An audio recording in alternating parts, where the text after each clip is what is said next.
Hello? Can you guys hear me?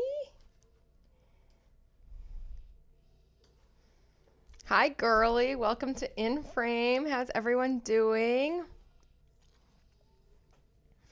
What a day. What a day. Hello? Okay, I think it's on. If someone's here, can you say something in the chat so I know it's working before we get started?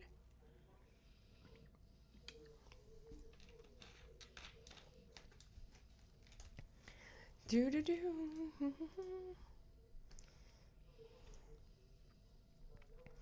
Okay. Hi, Lynn. How are you? I just wanted to make sure everything was working here. How's everyone's day? Hello, hello. What's up, girl? I just finished doing the Stephanie Jones reply in opposition. I just posted it. So if you guys want to catch that later tonight or sometime tomorrow over the weekend, because I know there's a lot coming at us. And it was pretty like to the point and straight facts. And I feel like Stephanie Jones's reply is really, really, really good. Hi, Jess. How are you? Member and girly 1209, members of In Frame. Awesome. So yeah, Stephanie motherfucking Jones's was like straight to the point. I mean, her opening line is Jen Abel speaks from both sides of her mouth. And I was like, oh no, here we go. So it's quite interesting. I wanted to be doing this all day today, and then late last night I had 2 auditions come in that were actually due for tomorrow morning. So I had to do them obviously today. So auditions come first, of course, always in life. And then I did the whole Stephanie Jones one, and now I'm about to tackle Blake Lively's. Okay, there's 2 that are filed. There's one that's like 30 pages. That's for the motion on the pleadings, and then the big one is the summary judgment. I seen some like clickbaits today about some of her conversations that don't look very great. I mean, if you ask me, they're not really good. Like her take on birthing and like over sexualizing birthing is so gross to me, especially as a mother of 4. Also, yeah, it's definitely PR. Pretty gross. Okay, if you're driving, just listen, Felicia. No need to get crazy here. Just listen. Don't even look at the screen. And what else did I want to say? Yeah, there's already headlines coming out about some of the things in Blake Lively's claims, like Justin had said that he was circumcised. Okay, that was a conversation you guys had in December of 2022. It is December of 2025, and it was a conversation about her unborn son yet. And they were literally all of them talking about circumcision, not circumcision. I mean, I've had these conversations with a lot of my best friends when they've been pregnant and they're delivering boys, and like, what are you going to do? To go ahead and use that one little thing now and bring it in as something that's like sexual harassment, I think is just speaks volumes to how much Blake doesn't have. Also, I know we're going to get into portions of here where they talk about Alex Sachs. Alex Sachs is a producer that was brought in through Sony.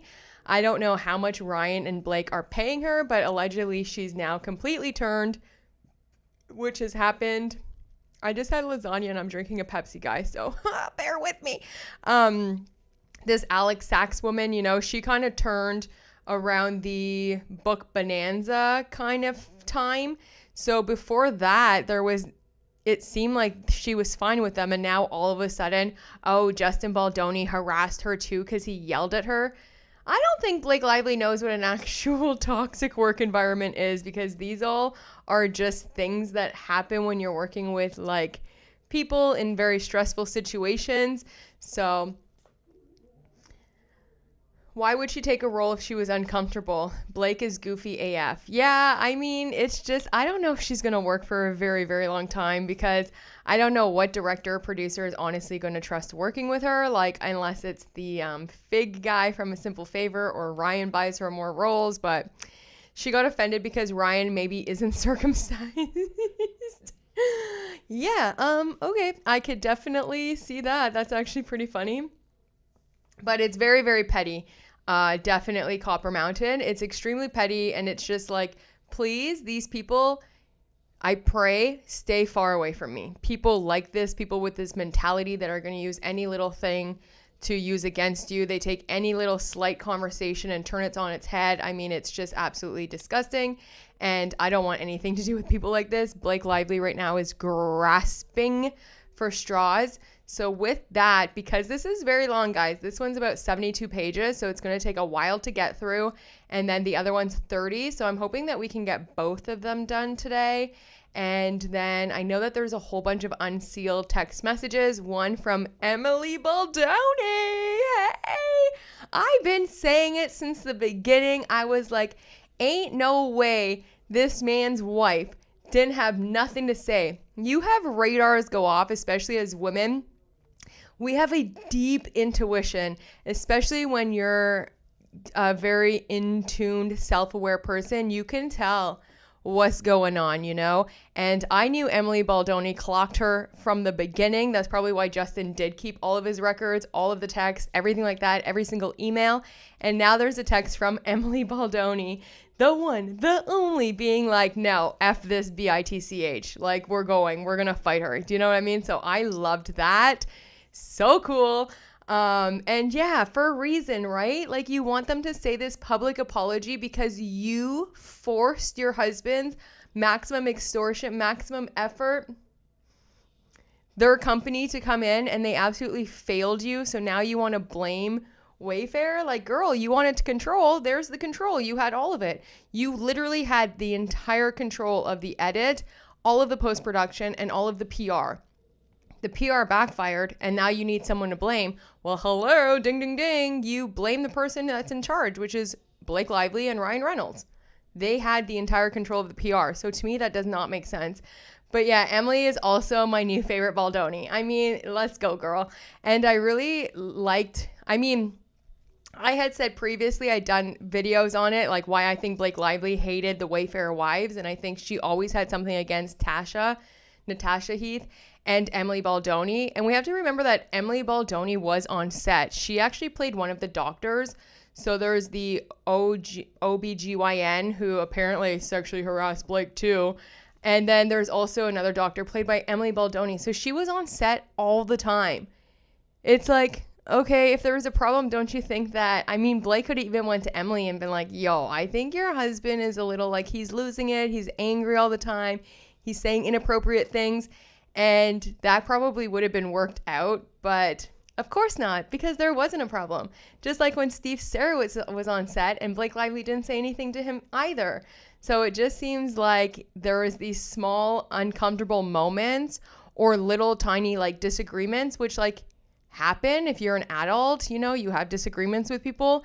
And she completely now has taken them and to the extreme, you know?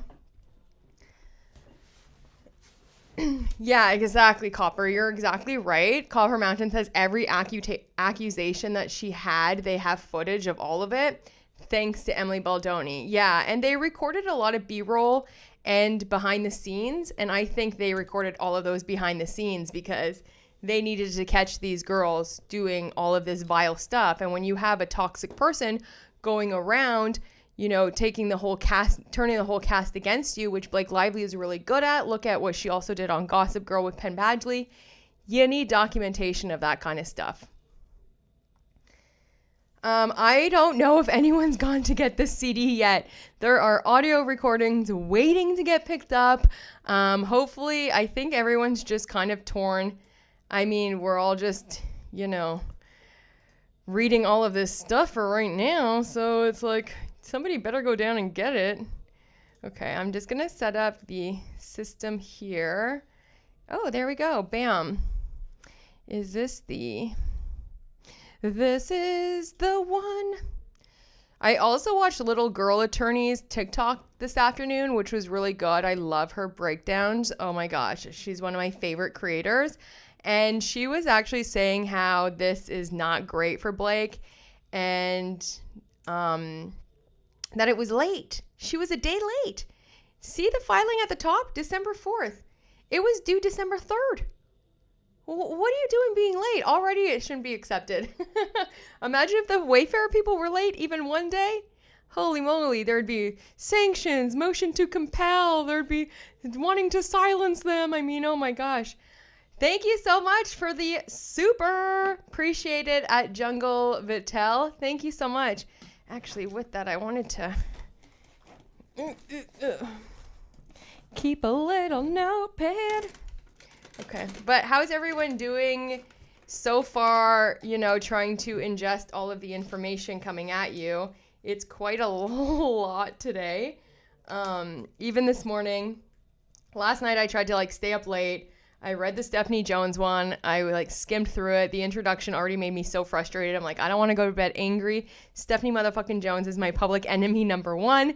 So then I was trying to wait for Blake Lively, but it was late. It was a whole day late, which is, I don't know. Somebody should get fired for that. I think someone should get fired. So without any further ado, we are going to go ahead and just try to read through this thing, get through it, and yeah, grab your emotional support lip gloss or hold on to a friend, or I don't know what you got to do. Pour yourself a nice glass of vino.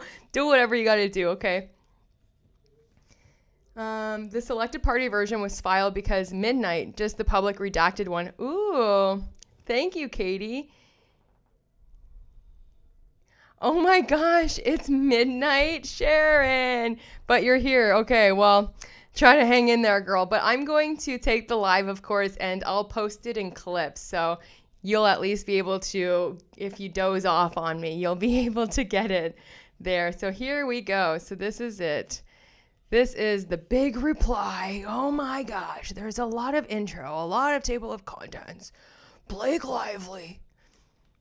And let's see if it's just the reply or, you know, look, already you can see the redaction. So let's go. I did to note, though, the judge did just put in an order that all of the people have to supply the court with hard copies as well as electronic copies of all the stuff unredacted. So I'm not sure if he's really happy with the sealing and the redactions, because he had just prior put in an order on how redactions and sealing's supposed to go, and they completely just ignored that, I guess. So that's also another thing I'm pissed at. Jungle. Thanks, Jill. I appreciate it. You are the best. You are the best. Okay, here we go, guys. I'm reading it live, so oh my gosh, we'll see if there's any room for error. Please allow me some grace, if you will, okay? Here we go. In their latest effort to avoid accountability for the hostile environment they created during the production and marketing. Okay, already.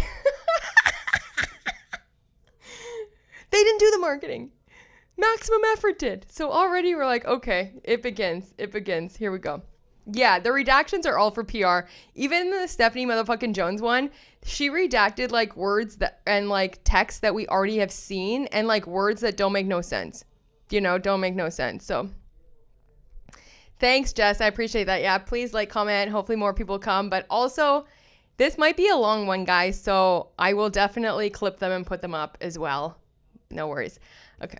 So during the production and marketing of It Ends With Us, Justin Baldoni, Jamie Heath, Steve Saritz, and their co-defendants asked this court to shield them from trial and deny Blake Lively her day in court. I'm sorry. I'm an actor. I can do this. Okay.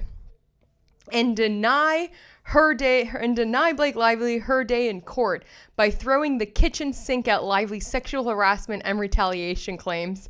But defendants' scattershot theories collapse under the weight of the overwhelming evidence in documents and testimony from witness after witness that Baldoni and Heath blank, which they got away with blank. This is not, as defendants claim, a story of minor annoyances fueled by creative differences, but instead one of a toxic environment in which blank, that Sony's representative remarked, numerous women have written or testified about feeling blank, blank, and blank, described by... Why are they redacting feelings? Feelings are redacted. Why not just say feeling uncomfortable, blah, blah, You're redacting feelings. The only things that should be redacted are at this point are the PIIs, the personal identifying information. This is crazy. Okay. Described Baldoni and Heath's behavior as blank and wanted blank with Baldoni and Heath by the time the films premiered, betraying their brand. So I'm sure that's feminist brand or a girl, whatever brand. Betraying their blank brand, Baldoni and Heath refused to listen to what numerous women told them. Instead, their conduct and their entire defense was deployed a blank of deny, attack, reverse, victim, and offender. Darvo, according to Dr. Jennifer Freed, who coined the term and submitted an expert report supporting Lively in this case. Oh my Lord, no fucking way. Is she trying again to use Darvo like she's some big victim? I've said this once and I've said this a million times. Even if you take everything that Blake Lively said as true, she's still not, like, it's still, number one, not sexual harassment, and it still doesn't put her on the level of like a survivor, a big victim, you know? It's like, okay, Darvo girl, okay. And first of all, you're not in a relationship with Justin Baldoni. He was the director. So, all right. Well, let's try to get through this, okay? These redactions offend me. Can I sue Blake? Yeah, I think we all should do like a class action suit for emotional distress. She pulled her emotional infliction, so I think we should all sue, you know? Defendants created a hostile work environment, and when confronted with complaints, they abandoned Wayfair's policy by refusing to investigate the concerns because he thought it would be better blank. Defendants buried their concerns even though, and in fact, because Baldoni fully understood by November of 2023 that Lively's written complaints blank. Yet, rather than attempting to clear their names with an investigation, defendants went on the attack, claiming that they are victims of a bully who fabricated complaints to take over the movie, ignoring the irony that this purportedly hijacked film enriched the Wayfair defendants by smashing all box office expectations. So already you can see how this doesn't make sense, because November 2023, she's saying after November 2023, they went on the attack. They didn't actually go on an attack until end of August of 2024. After being attacked, they went on the defense, you can say. So already the timeline isn't working. It's almost a year later. Okay. Yeah, my foot's asleep. The Wayfair defendants have peddled their victimization narrative since the spring of 2023, including in response to Lively's concerns during production and then in reaction to her efforts to remediate her concerns. In August 2024, they relied on background conversations and leaks to friendly journalists, a covert strategy that departed from the blank and blank, in Heath's words at the time, marketing plan being followed by the rest of the cast and then seeding, amplifying, and boosting negative content targeting Lively and her family. Defendants repeat their mantra that the instantaneous avalanche of online attacks against Lively and the other women associated with the film in bold letters was somehow an organic backlash to Lively, hoping to conceal the fact that their untraceable social manipulation campaign was designed to appear organic. Defendants have never explained, nor could they, how Lively's blank, as Wayfair initially described it in their own words, organically cratered from the same marketing plan that had delivered extraordinary box office success. Okay. The defendant's litigation strategy has parroted their inversion of victim and... No. This is so crazy. We have, like, victim of the year here, Blake Lively, 3 years in a row, I guess. The defendant's litigation strategy has parroted their inversion of victim and offender.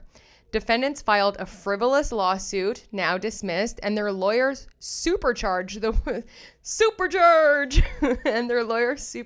Wayfair defendants' narrative through friendly journalists and content creators, and by laundering their Darvo strategy through this court's docket. Raise of hands if you think Wayfair used the docket more or Blake Lively has abused the docket more. I think Blake Lively, also because she started it with a fake lawsuit called Van Zandt. So that's already an abuse of the courts. And most of the stuff she does and has done has been for PR. I mean, she literally filed sanctions on Melissa Nathan for improper redactions. Blake Lively tried to sanction someone else when, you know, like, come on. She's so crazy. Oh my gosh. But defendants campaigned to transfer Lively, a mother of 4. Don't bring your kids into this, girl. Oh my gosh. These lawyers, they must just have a hoot writing this. But defendants campaigned to transfer Lively, a mother of 4 with decades of experience in the industry who simply sought a safe and respectful workplace, into a bully who took over Baldoni's film is not a defense to harassment, retaliation, defamation, or any claim that Lively has advanced. Yes, she may have decades in the industry, but she's made 1 TV show and 4 movies in that whole time. So I think Justin Baldoni actually has way more experience when it comes to filmmaking, directing, and acting. You know, so it's like, okay. The record evidence is clear. Lively's claims survive summary judgment and must be sent to a jury. The court should deny the motion summary judgment in full. Just like that, in full. If one more person that believes Blake says that we are moving the goalpost, I'm going to flip. Blake has been doing that since December. Thank you. Yeah, it's not at this point like, oh, if you don't believe Blake, you don't believe women. It's like, hello, Jennifer Abel is a woman too. Emily Baldoni, Natasha Heath. There's women on both sides here that are being destroyed. And no offense, Blake Lively had her hair care and alcohol line taken off during Maximum Effort's horrible PR through It Ends With Us. If they had succeeded, the lawsuit would have never been filed. So this has nothing to do with sexual harassment. This has to do with her having to blame someone because she lost in a PR war that her people started. Leslie Sloan started it. Wayfair just maybe possibly ended it. You know, I mean, that's it. That's the story. How can you do one and you can't do one? And it's funny because these are Drake's same lawyers, and Drake's lawsuit just got tossed out because it was bullshit. And that judge was like, how can you be suing someone when you did the same thing?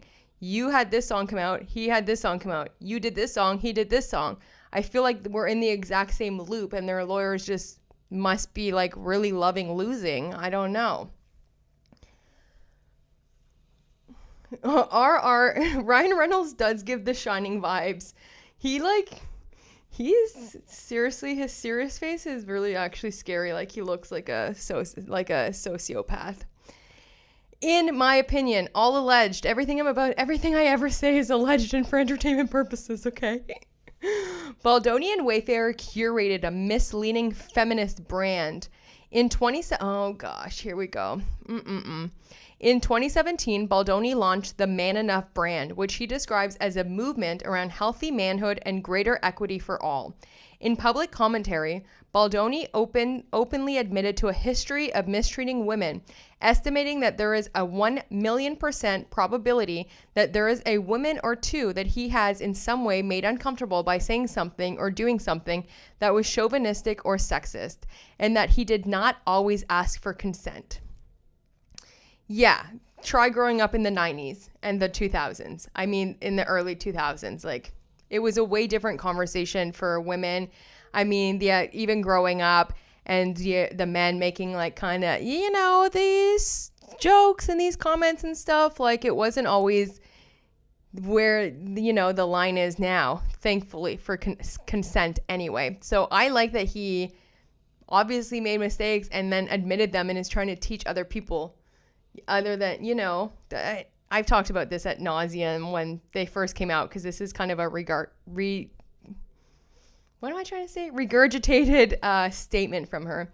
Baldoni promised to shut the hell up and listen to women, so that one day we don't have to live in a world where a woman has to risk everything and come forward just to say the words, "Me too." Using "me too" again, this woman. Baldoni sought to monetize his feminist brand through Wayfair, which he co-founded and co-chairs with billionaire Steve Sarowitz, who is Wayfair's financier and one of Baldoni's close friends, as is Heath, Wayfair's CEO. Shortly after its launch, Wayfair acquired the film rights to Colleen Hoover's novel, It Ends With Us, the theme of it which was female empowerment, including breaking the cycle of domestic violence. Hoover was reluctant to option the film to a man, but agreed to sell the rights to Wayfair because she believed that Baldoni blank. What the frig? Why would that be redacted? We've seen all the emails between them. They're already out there. Hoover explicitly requested that a woman direct the film. Oh, fuck no. What is she talking about? She sold the rights to Justin Baldoni and Wayfair, knowing that Justin Baldoni was going to direct the film. So what is she talking about that Hoover requested that a woman direct the film? OMG, these people are just wild. Although Baldoni had directed only two small films, Wayfair decided that he would direct, executive produce, and be the film's lead male actor. Wayfair appointed Heath, even with less experience, as lead producer and as president of It Ends With Us movie, the wholly owned entity that produced the film, and with Wayfair employed all cast and crew. Heath oversaw Alex Sachs, who we're going to get to, little turncoat snitchy snitch pants, an experienced independent producer. Sony agreed to distribute and co-finance the film, and Giannotti as its liaison. But Wayfair would oversee and control all aspects of production. All departments reported to Heath and Baldoni, who had the power to hire, fire, and discipline cast and crew. Heath and Baldoni reported to Steve Sarowitz. What are you guys thinking so far? Hi, just snooping. How are you? Hi, everyone. We're just getting into it. Page 15 out of like 72, but wow. Yeah. Hoover wants Hollywood money. This is kind of crazy that she's saying that she did not want a man to direct the film, even though she sold the rights to Justin Baldoni. He was very obviously upfront that he wanted to make the movie. For her to insult that he only made two small movies before that, it's like, okay, Blake, let's talk about your resume. What do you got? Because everyone's going around saying you're like director, producer of the year. What have you produced? What have you done? You know what I mean? And then to like, oh my gosh, it's just so weird how she's coming at them. But here we go. Baldoni, Heath, and Sarowitz knew that they needed an A-list actress. Let me take a drink. Let me get some water here before I cackle myself to death. Oh my gosh. Okay. Baldoni, Heath, and Sarowitz knew they needed an A-list actress to headline the film to achieve the commercial success they desired. When Wayfair learned of Lively's potential interest in late 2022, they put on a full court press to obtain her services, noting Lively's what? Popularity, resume, experience. Like, what the frick could that word be? Come on. Hoover told Baldoni that blank Lively was interested. Baldoni and Lively met on December 14th, 2022 in what Baldoni described as a what? As a meeting, as a what? As a job, as a what? In that meeting, Baldoni volunteered that his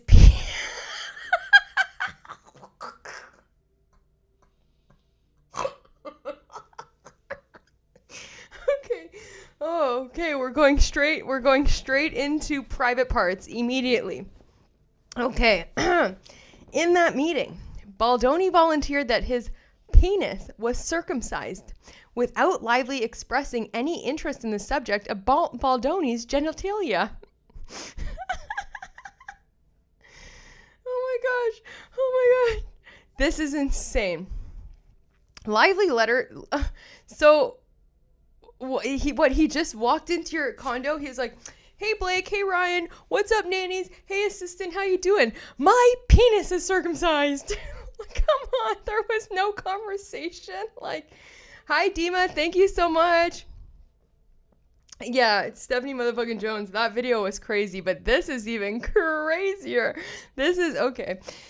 So that's what we're at. We're talking about circumcision. How many conversations have you had with anyone who's pregnant, who's having a boy, talking about, oh damn, are you gonna get them circumcised? Or, I mean, it's just conversations you have. Like, she was pregnant, way pregnant, you know, like pregnant with a boy.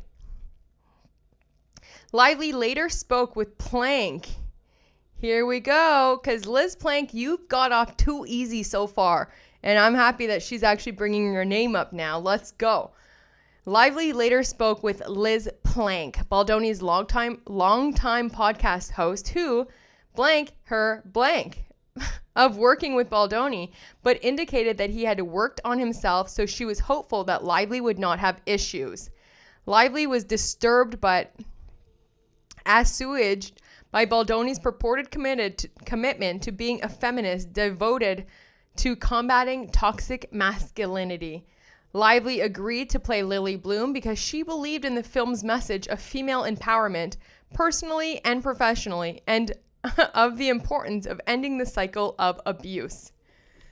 Oh my gosh. Tiffany, I'm so happy you're here. If she cared so much about the message, then why didn't she read the book? Why didn't she read the book? And you know she got the script here in this meeting in December, or I'm sure she'll say when she got it. So she already knew about the kissing, the sex scenes, all of that, right? So if she cared that much, and the book isn't just about female empowerment, it's literally about breaking generational trauma of abuse that you've seen your moms, your aunts, your grandmas, your everyone go through, and picking something different for yourself. So it's not just like, you can't just put something under the umbrella of female empowerment, okay? Baldoni aggressively leveraged Lively's fame and... Oh, no. Oh, God. This is embarrassing. Baldoni aggressively leveraged Lively's fame and her 20-plus years of experience in the entertainment industry and regularly solicited her feedback on many aspects of pre-production work, including but not limited to casting and hiring, wardrobe and makeup, set design and decoration, and the script. Baldoni gushed to Lively that she was a genuine collaborator and blank who made blank her and... What's going on? Why is it... Oh, hello? Hello? I think I'm frozen. Oh, here we go. Why is she blanking these words out? She really thought that I think she really thought that Justin Baldoni was in love with her. Like, she fell for him, and I think she really thought that he liked her too. Yeah, I think they were talking about her newborn son and contemplating circumcision. Of course, that's how the conversation happened. He didn't just walk in and was like, oh, my penis. Like, have you seen it? But generally, like, the way she's saying Baldoni gushed over her, I think she had a crush like she does with all of her co-stars, you know? Lively did not know that Baldoni privately resented collaborating with a prominent... Oh, gosh. I got to get through this, guys. Lively did not know that Baldoni privately resented collaborating with a prominent actress, arrogantly insisting behind her back in December 2022 that he had discovered Hoover's book, blank, could and intended to. These are ridiculous redactions. Wayfair policies... blank harassment, but its leaders disclaimed responsibility for creating a safe workplace on set. At relevant times, Wayfair had HR policies in place that applied to, this is just all about their policy book, I guess. Wayfair's training deck provided to, don't know why all of this is redacted. I honestly don't. It's because Steve Sarrett, as well as Jamie Heath, they all talked about their policies inside their deposition. So Wayfair's policies encouraged reporting of what? Sexual harassment? Like, what is going on? I might have to switch to my Mac because my camera's acting up here. Okay. Anyway, everything's redacted about that, so not going to get any answers there. Baldoni and Heath testified that they understood and received training on these policies. Before production, Saks expressed redacted. But Wayfair kept HR for itself and then failed to provide its policies to the cast and crew, make its HR consultant available, or provide guidance on reporting HR concerns. That's a bold-faced lie. I've looked at the call sheets. On every single call sheet, there is a hotline number to call to report concerns on every single daily call sheet. You get it every single day, the night before you're supposed to shoot. Sometimes you get them a few days ahead, and you have a schedule. That's why when Blake Lively's saying that she didn't know what scenes were coming up, she didn't know what was supposed to happen, everything was improv. BS. You get a call sheet and it has your scenes. On every single one of their call sheet, they had a hotline to call, as well as they were giving a handbook, as well as they had an HR training on harassment before they went to camera. So that is a bold-faced lie. Heath believed that blank. For her part, Saks understood that HR concerns should be raised to Heath as the signer of checks and agreements, even if the complaints pertained to Wayfair, Heath, Baldoni, or Saritz. In the end, the film's cast and crew did not know blank. Wayfair and Baldoni fostered a hostile work environment for women. Multiple women felt uncomfortable, marginalized, harassed, objectified, and disrespected by the environment Baldoni and Heath fostered in connection with the film. Baldoni and Heath marginalized and mistreated women based on gender. In February 2023, pre-production, Baldoni admitted in a lengthy note that blank redacted. But his misbehavior continued. Baldoni consistently yelled at Saks and exhibited rageful yelling or interrupting reactions when Saks spoke. Well, you know what's crazy is Saks isn't part of this lawsuit, so anything that she says, it doesn't like award Blake. Do you know, like these other women? It's not a group action. It's not anything like that. So it really doesn't even matter, and it might not even be able to be submitted as evidence. So you're using other people's experience to prove your harassment. That doesn't make sense.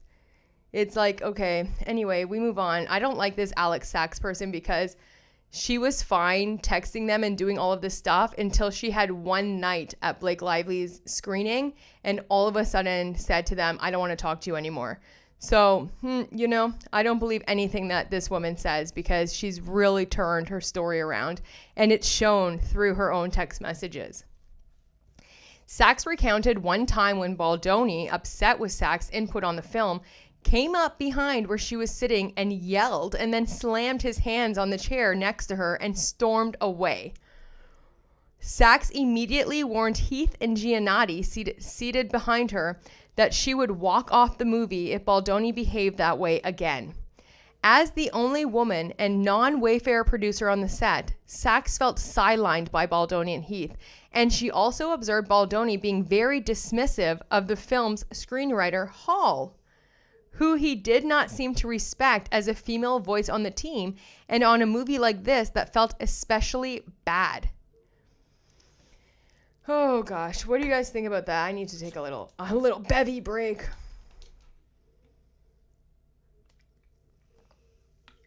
Yeah, Ryan rewrote one of Saks' scenes and she didn't find out until she was on the red carpet. Yeah, Christy Hall, the writer, her and Justin worked very closely together. She has interviews where she says how amazing the process was. She didn't even know that Ryan Reynolds had rewrote scenes. So how are they now going to, pin Christy Hall against them too? Like, did they just talk to every woman except the women that, Blake fired? Maybe more women would have been on the set if Blake hadn't got them fired. This is bananas. And Alex Saks, I don't believe nothing. I don't believe nothing this woman says because she was friendly with them all the way up until she had one night out with Blake Lively. Good night, Carolina. I will post this on the channel, so don't worry if you leave now. Just, come back. Okay. Hoover expressed something. Hoover's just expressing all of her she's nuts, you know? Heath insisted on a meeting while Lively was undressed and gawked at her body. On the second day of filming, May 16th, why is this redacted?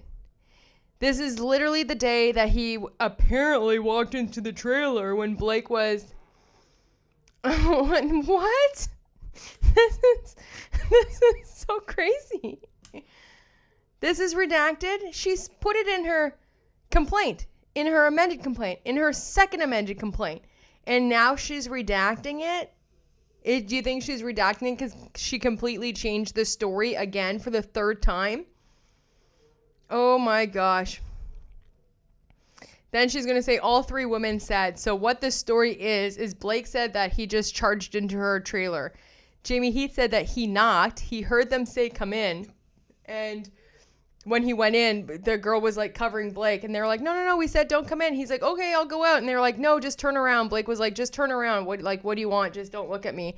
And she caught him looking at her in the eye. Jamie hadn't even known that even happened until way later. So now it's all redacted. Oh my God. How are we even supposed to... This is nuts. Okay. Baldoni sexualized and objectified women on set.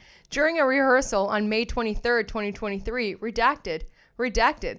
Lively, shooting the fucking bar scene is redacted. Why would any of these things be redacted? It's crazy. Slate, who played Baldoni's sister in the film. Video footage confirms. She's actually redacting this because she knows we already know about it because this is the bar scene and she's trying to lie. Like, I don't think she's telling the truth because why? There's no reason to have all of this redacted. It was in your complaint, it was in your amended complaint, and it was in your second amended complaint. That is nuts. Yeah, they took out how he looked her in the eyes. It's crazy. Good catch, Tiffany. And now look what they're doing with the bar scene. It's like you already put it in your complaint. And now we're going to talk about the car ride. And this is crazy because this car ride, again redacted, wasn't redacted in 3 of her other complaints. Justin's deposition said, there was something that you guys put in the complaint of me in a car saying all of this stuff. And no, not one person has asked me about that for 2 days. So it's like they didn't even ask him about anything to do with this kind of sexual harassment or Jamie Heath. And Jamie Heath brought it up in his deposition too, where he said, hey, you guys said you clumped me in saying, oh, I talked about my porn addiction. I talked about my genitalia. I did all of this stuff, but you guys have never even asked me about it. And they had 2 days of deposition. Blake Lively only was able to do 1 day. That's it, you know? We keep going. Yeah, Colleen Hoover can just keep drinking your Diet Coke and doing crazy stuff, you know. During a car ride with Lively, her security detail and her assistant in April of 2023, Baldoni, blank. This is all and it's so short. In her other complaint, it's a whole page of what happened in that car ride. So it happened or it didn't happen because now it looks like you're changing your story again. And I think that's why she redacted it because we would compare it to the other 3 stories that she's told. Baldoni added gratuitous sexual conduct and spoke about his sex life. Oh my God, you're doing sex scenes, but you're not allowed to talk at all about sex. Okay.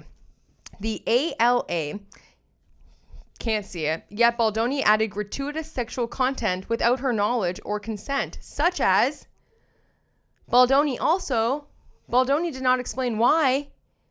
Baldoni's motives for adding these scenes, including whether to create additional opportunities for intimacy with Lively, are disputed. She really thinks that this man, all of these men, Steve Starrett, Jamie Heath, all the actors, the producers, everyone, Justin Baldoni, they just wanted to get so close. All of them are willing to ruin their careers, their lives. Ryan Reynolds already berated him for hours in front of Taylor Swift and Hugh Jackman. Doesn't matter. Doesn't matter about my kids. Doesn't matter about this. They just all of them collectively just want to be around Blake Lively. So he added these sex scenes so that he can just be around and kiss and touch Blake Lively. Even though we have texts from Justin now that I don't even know if Blake has read them, that literally says, I don't want to kiss that woman. Like, no, thank you. No, thank you. Oh my gosh. If they would have filmed the Arse movie, they would have never been released. Like, Blake Lively would have probably challenged it. Or like, you know, it's just so crazy. When Lively challenged the additions, Baldoni, can't see it. Baldoni this, but you won't be able to know what I'm saying, okay? Yeah, she's the yummiest woman on the planet.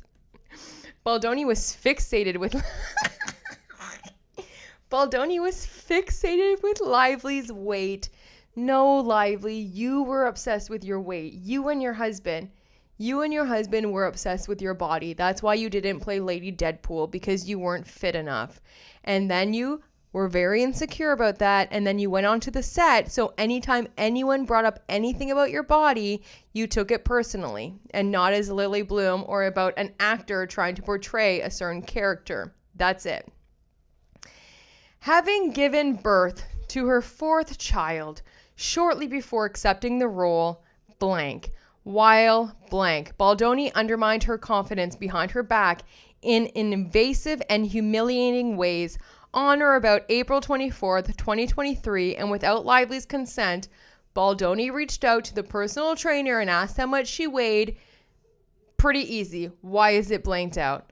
On the first day of filming, Baldoni pressured Lively to perform unscripted nudity. Oh, fuck. Here we go again. This is on the birthing scene. The birth scene did not call for the simulation of nudity, but on the day of filming, it's simulation. Okay, it did not call for simulation, but I think that what they wanted, and I said this before, is they wanted the baby, like, first skin contact, right? You know how important it is, like the first skin to skin contact, and she wanted to keep it on. All she had to do was put it like an altar top, which she has done many times now on Instagram. She's on like a little towel, and they could have just shot it here with the baby's head in a close-up, right? And that's why Jamie Heath showed the video of his baby laying on Natasha for the first time. Blake, as you said, you're a mother of 4. That's not nudity, babes. Like, they just wanted one good shot. Blake Lively shows us more in her own posts and all of her advertisement. Like, you're doing a birthing scene and you didn't think that you were going to have to, like, you know, have the baby right here? Are you crazy? Okay, guys, I'm getting worked up here. Yeah, definitely Ryan Reynolds was nagging her about her weight. And probably he was pissed that she wants to accept a role. He pissed because he didn't bring her in for Deadpool and Wolverine. She's supposed to be staying at home, being a mom, okay? She just had a baby, right? Notwithstanding SAG guidelines requiring actors' consent to nudity prior to filming, why are the freaking SAG guidelines redacted? This is public information. To obtain those shots during filming, Heath showed Lively oh God, here we go. Heath showed Lively a video of his wife naked without Lively's consent. On May 23rd, 2023, the day after filming of the birth scene wrapped, Heath redacted. What the this can't be real life.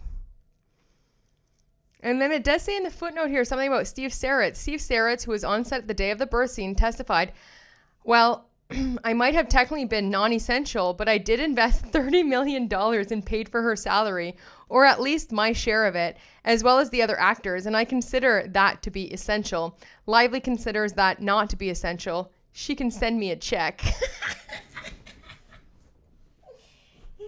Hi, Katsas. How are you? Yeah, she's definitely Dr. Deb. You got it right. She's redacting so that it looks like she has all of this stuff, but it seems like they're even just really condensed versions of what we already know. So redacting it is just ridiculous. And yeah, Natasha did have a top on, and Jamie was like behind her in the tub, so you can't see anything of that, of the birth scene. But I love Steve Saritz. I think that answer was one of the funniest things that I read when he was like, and you know, Lively was probably in the room, right? Or maybe not. I don't know. Like, why wouldn't she be? But yeah, she can send me a check. I consider myself pretty essential. Baldoni improvised physical intimacy without Lively's consent. Blake, you did it too. You did it too. How are you doing this with a straight face right now?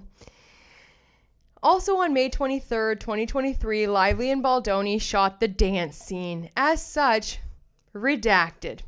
Behind-the-scene footage, which the defendants released to the press, captures Lively's visible discomfort, including her leaning and pulling away from Baldoni, and repeatedly suggesting that their characters should talk. All you had to do was slow dance with that man for 30 seconds. Zip it. That's the shot he wanted. He's the director. But you can tell as soon as it was quiet and she felt any kind of intimacy happening, she pulled away because she was doing it as Blake Lively and not as Lily Bloom. An actor, as soon as you're in, if she would have studied acting, I mean, you do like face to face with actors for a long time because it's fucking uncomfortable sometimes, guys. You know, especially if the guy's like a little cute and stuff, you know what I'm saying? Or not, opposite, but you have to be so dropped in because energy is like flowing through you, you know, and it's real. It's real, and you got to learn how to hone it and bring it out. So this is so crazy, but Lively used blank. Another time, blank. Lively and other women repeatedly reported concern about Baldoni and Heath, which Wayfair failed to investigate. Lively and others voiced blank. When blank. Okay, great. Look at all this. The same day, Heath showed Lively the naked video of his wife, among other unsettling incidences. Blank, blank, blank. Oh, Jenny the man beater Slate is now in here. On May 27th, 2023, Slate, blank. Slate separately. Sachs immediately texted Giannotti that we have real issues and need to replace our director and restrict Heath's access to the set. Sachs escalated Slate's concerns directly to Baldoni and Heath, repeatedly encouraging them to investigate because she wanted it to be taken seriously and to create a more comfortable work environment for everyone going forward. That wasn't actually the text, but anyway, because then, you know, Justin Baldoni drafted the text to Jenny and one to Blake and then sent them to Alex Sachs. So we keep going. I'm sounding like Morse code. Like what is it? Oh, because it's like blank, blank, blank. Is that what you mean? Okay. Wayfarer did not investigate. Baldoni and Sarah's blank. Instead, Sarah suggested blank to Lively's surprise blank. Although Lively, Baldoni just, oh my God. Okay. Great. We're moving on. Allegedly, none of that mattered, so we got to move on. Before phase 2, Lively negotiated protections that Wayfair agreed were reasonable and again reported her concerns. In October 2023, Lively, nothing. Slate responded that, who knows? Lively decided that she could not nor expect others to return to a hostile work environment. So this is funny because now we know that it's actually Jenny Slate that she was talking to. So in the original complaint, Lively said, Lively texted another coworker dreading going back to work, and the other coworker said the exact same thing, and I'm here for you, and like showed empathy towards Blake Lively. So now we know that it's Jenny Slate. Lively decided that she could not nor expect others to return to a hostile environment. Thus, on November 9th, 2023, Lively, through her attorney, sent Wayfair a document entitled Protections for Return to Production, the CRA, which requested Wayfair agree to implement 17 protections to ensure a safe set going forward.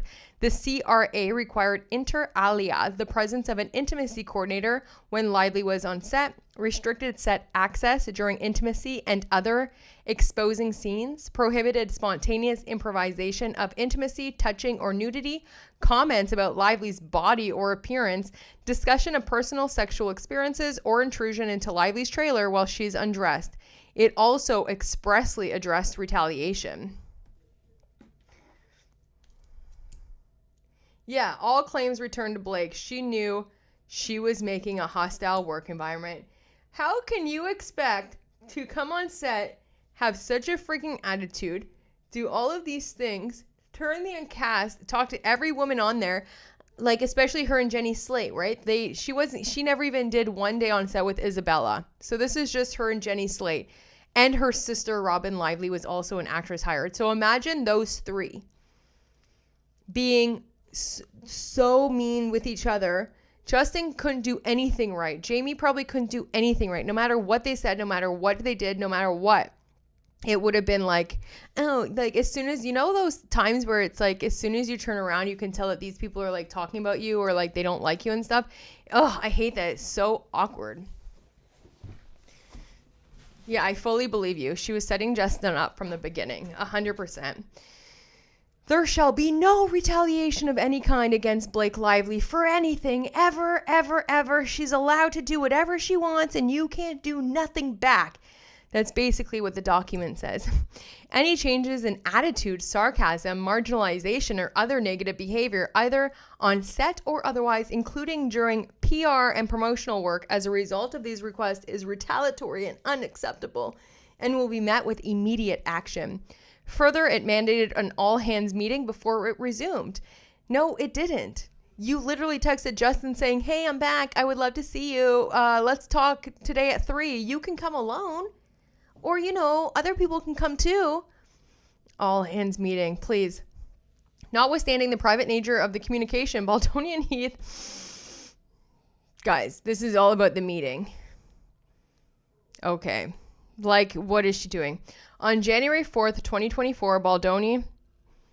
That same day, Baldoni, Heath, Giannotti, Sachs, and others attended the all-hands meeting referred to in the 17-point productions, during which Lively identified multiple behaviors reading from her 30-point list on her phone, including discussions of personal experience with sex and times that physical consent was not given in sexual acts, improvising of kissing, biting or sucking of lip, and intimate conversations out of character.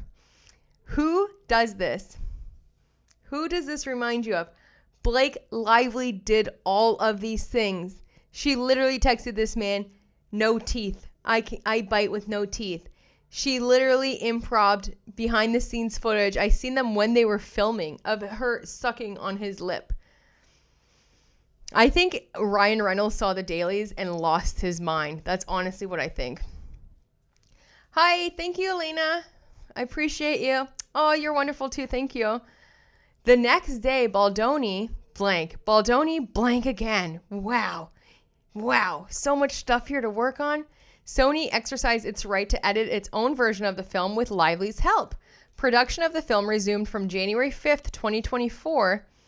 Now they're going to get Sony. This is okay. When post-production work began, the distribution agreement provided Sony the right blank. During negotiations, during the strikes, Lively received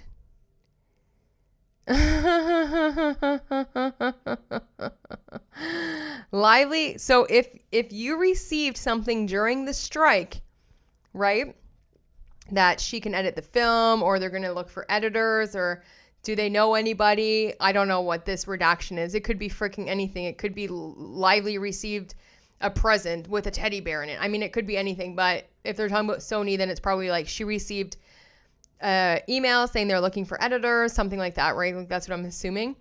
If she knew during the strike that she was going to edit it, then that makes sense that her 17-point list came up so that when she took over the email, she would have something to dangle over their head. Because then it goes on to say, Lively worried that, worried that what? Wayfair and Justin and Jamie Heath would be pissed that you're yet again undermining someone on their production. Yeah, Ryan did know that she wasn't acting. It was, Blake doesn't know how to act. She even says it herself. She's not a person that the character comes in through her. She's the other one. Do you know what I mean? Oh. Thanks, Jess. I don't know what that is, but received a gift. Thank you. Thanks, Jess. Appreciate it. Okay, so then we keep going. So anyway, she's accordingly and with Sony's support, encouragement, and facilitation, Lively redacted. Greenston, the president of Sony's motion picture group, explained that redacted all of this. Unlike Baldoni, Lively Wayfair and Baldoni, Sony as the individual. In June 2024, the audience screened what is going on here. Thereafter, both Sony and Wayfair. Oh my gosh, guys. Oh my God, Dr. Depp, thank you. Do you hear that, Wayfair? Remake the movie with me in it. We could do low budget. I love indie films. I support indie films all the time. That's all I review. The movies I review are only independent films because that's what I like to support. So, why? This can't be. How is she able to do this? I don't think she has any. This is nuts. Redacting all of this stuff doesn't make. How are they able to get away with this? And then she tries to file sanctions on Melissa Nathan for improper redactions? Okay. Sony and Wayfair collaboratively developed the film's marketing, publicity, and promotion strategy in January 2023 before shooting had begun. Wayfair. You can't read anything. Leading up to the premiere of the film, Baldoni blank. Wayfair defendants responded by disparaging and discrediting Lively. Despite admitting that Lively's feelings about her experience were genuine, Baldoni's fear that his on-set behavior may be exposed led him immediately to retaliate. He recast the complaints as misunderstandings, portrayed himself as a victim, and began an unyielding campaign to assassinate Lively's character. For example, December 30th, 2023. Oh, December 30th, after you colluded with the New York Times and published that article and ruined their Christmas and destroyed these people's lives. Oh, after that, he's not allowed to do anything right. He's just supposed to go away. Yeah, look at this. Baldoni said, Baldoni's behavior, Baldoni this, Baldoni that. But, you don't get to see it. You just have to trust me, bro. Take my word for it.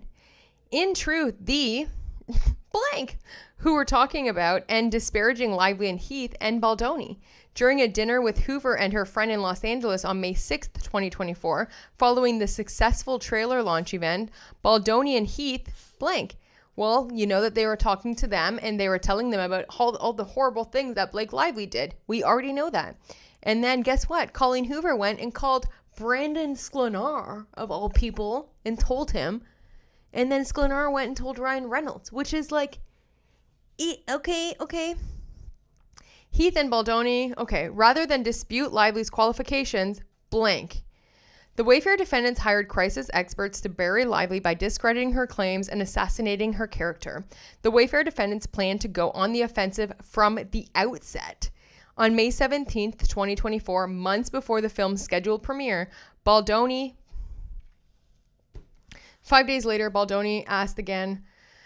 On June 17, 2024, 2 days after Lively, Hoover, and other cast appeared at Book Bonanza without Baldoni, he and Abel blank, the same day Wayfair blank.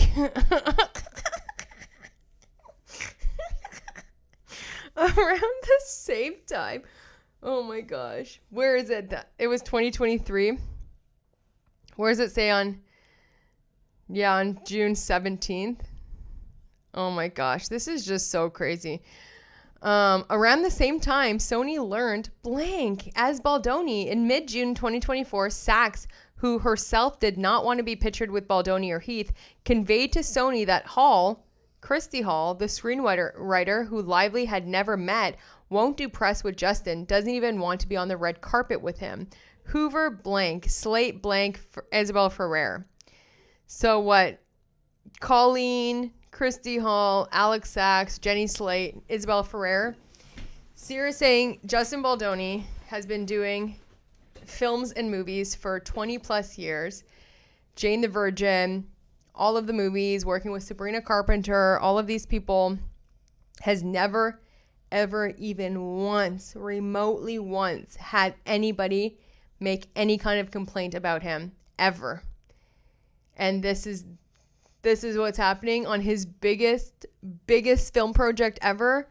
I don't buy it. Like, I can't buy it. What, he was so good at keeping it under wraps for 25 years that now it's all coming out, and he just so happened to surround himself with Jamie Heath and Steve Saritz and all the actors and all these other people that they're the exact same way. Yeah, exactly. Good one, Bastia. Did we forget the part where you paid for their flights and accommodations for them to attend the event? Yeah, did we forget the part that actually Justin Baldoni was planned on going there? Did we forget the part that, hello, you literally took that from him too? Anyway, on June 20th, Abel learned, rather than truthfully, I mean, this is just a joke at this point. This is crazy.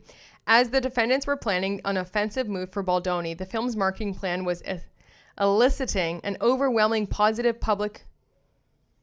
No, that's not right. The film's marketing plan was eliciting an overwhelming positive public response?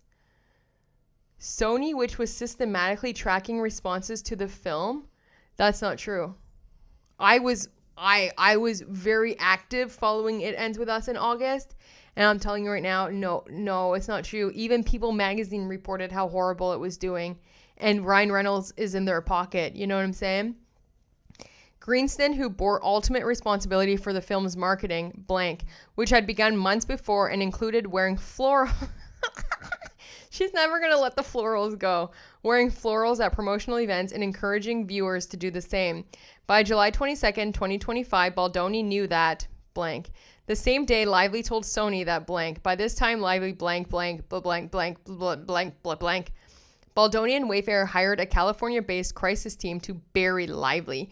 Approximately 2 weeks before the film's premiere.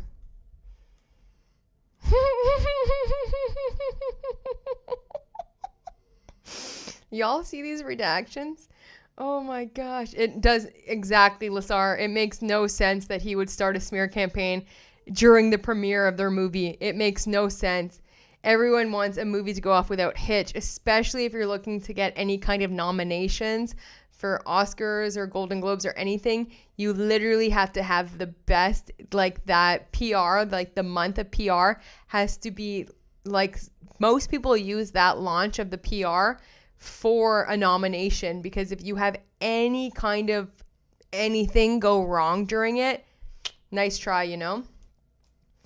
Yeah, there definitely should be repercussions. I mean, this thing is nuts. We're more than halfway through and we got absolutely zero information except Alex Sachs turned. Liz Plank was in on it from the beginning.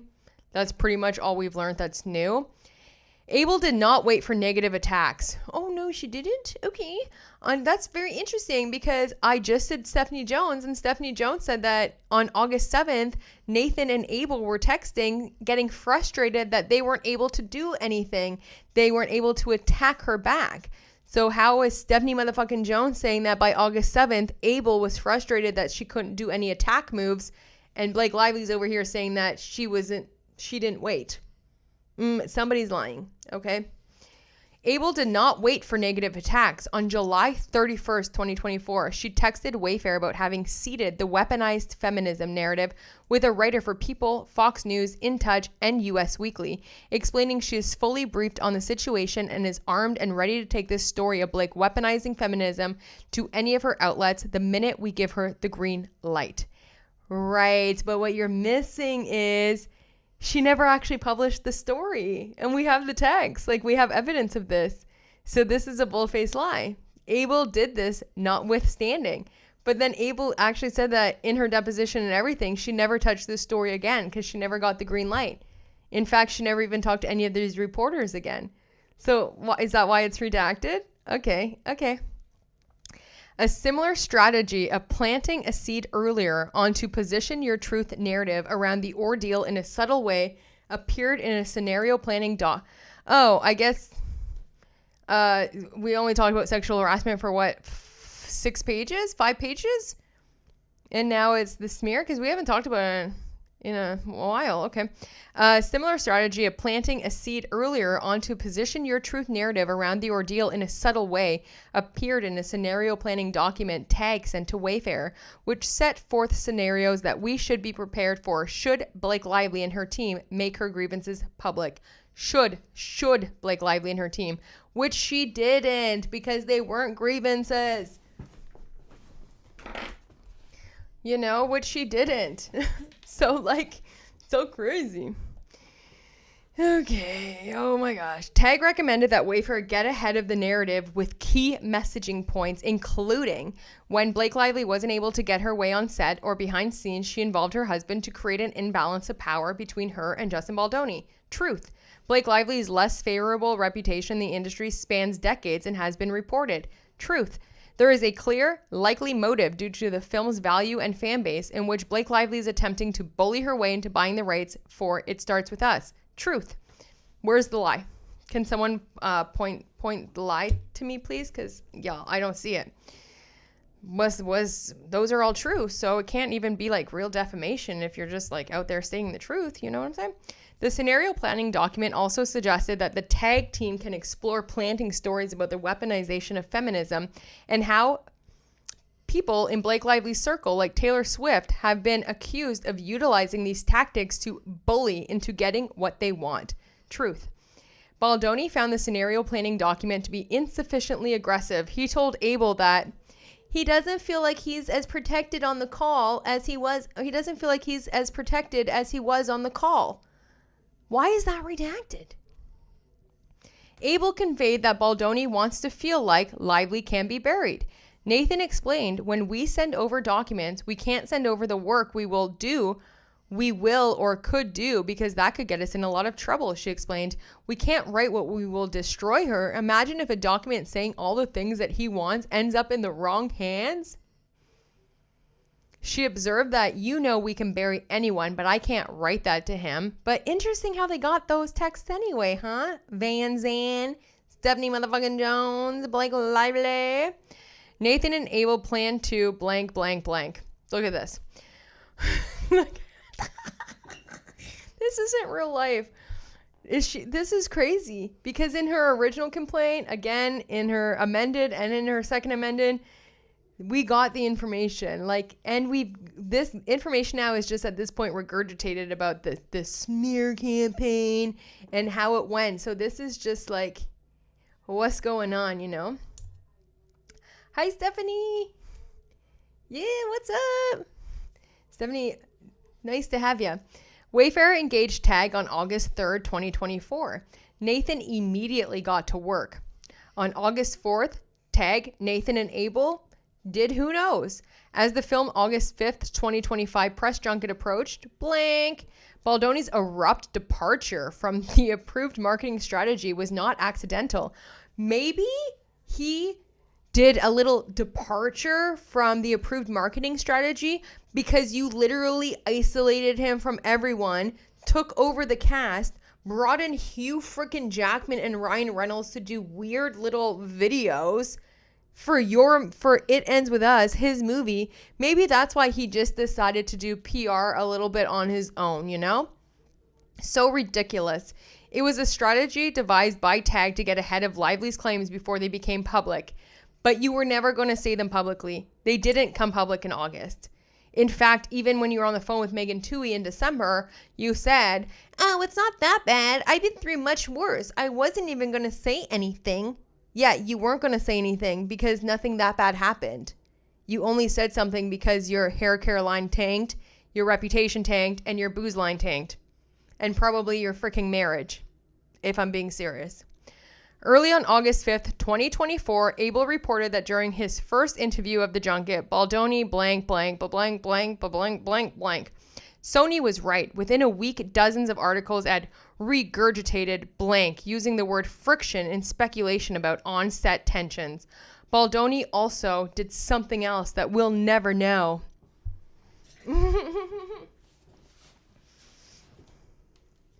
Yeah, the Ryan Reynolds, Brandon Sklenar interview with Hugh Jackman and then Ryan's mom coming in. That was weird AF. That was so crazy to come in and act like a jealous husband during a film about DV. That's when it started to really fall apart. And who do you blame for that? Ryan Reynolds. There's nobody else to blame.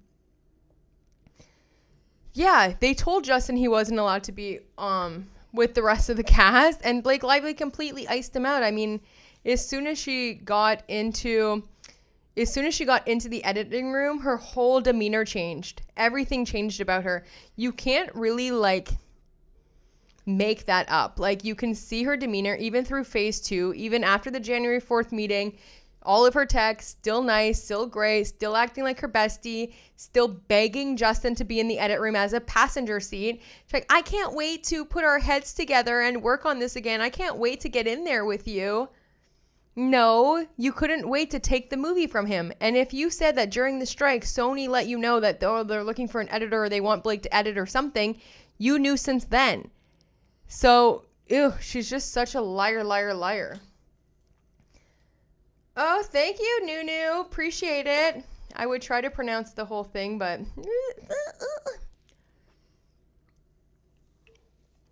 she's just a liar, liar. Pants on fire. Been lying since day one. That's why all of this is redacted. Because she has no answers for nothing. And now she's trying to say, oh, Sony wanted me to edit. Colleen wanted a woman director. I didn't do anything wrong. It was Justin that deviated from the marketing. No, bitch, it was you, okay? Like, I need actual evidence at this point to believe anything you say, because the trust me, bro, isn't working, Blake, okay? Because we trusted you when your CRD came out, and then we actually got the timeline of relevant events and realized that, hey, you were lying over everything, and your story has changed so many times now. Oh, Jill, the interview's so bad. It's like, I'm sure it's still on the It Ends With Us Instagram, but it's like this marketing thing, and they're all in the same sweater. So from Gigi Hadid, they're like $700 sweaters, making fun of Justin and Emily wearing like matching pajamas. And he comes in and acts like a jealous husband and like pulls up pictures of like Brandon's butt. It's freaking weird. Is very, very weird. You know what? In tomorrow's video, in tomorrow's episode, I'll pull it up and I'll put it on there for you if you haven't seen it yet, because it was very weird. And that was Ryan Reynolds. Okay. As the film premiered with massive success, defendants launched a social combat plan against Lively. On August 5th, 2024, the day before the premiere, Nathan provided Heath with what? The scenario planning, what? The same day Nathan blank. The film premiered in New York on August 6th. An after party, Sarah Ritz. Why is she redacting stuff that we already know? At the after party, allegedly Sarah said that he would spend $100 million to ruin the lives of Blake Lively and Ryan Reynolds if he had to. At this point, Nathan and Abel were blank. The day after the premiere, Nathan blank. Oh my gosh.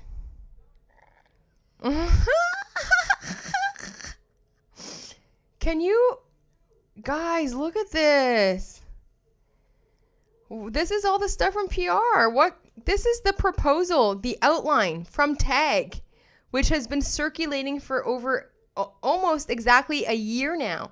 She was able to put this in the New York Times and can't even put it in her reply for summary judgment. This is nuts. Jess, I usually only go live on Saturday afternoons, but I thought this was pretty important. And yeah, so I'm just going live here, but I'm trying to do more lives at nighttime. So I'll let you guys know. I'll schedule them out like way in advance in the new year.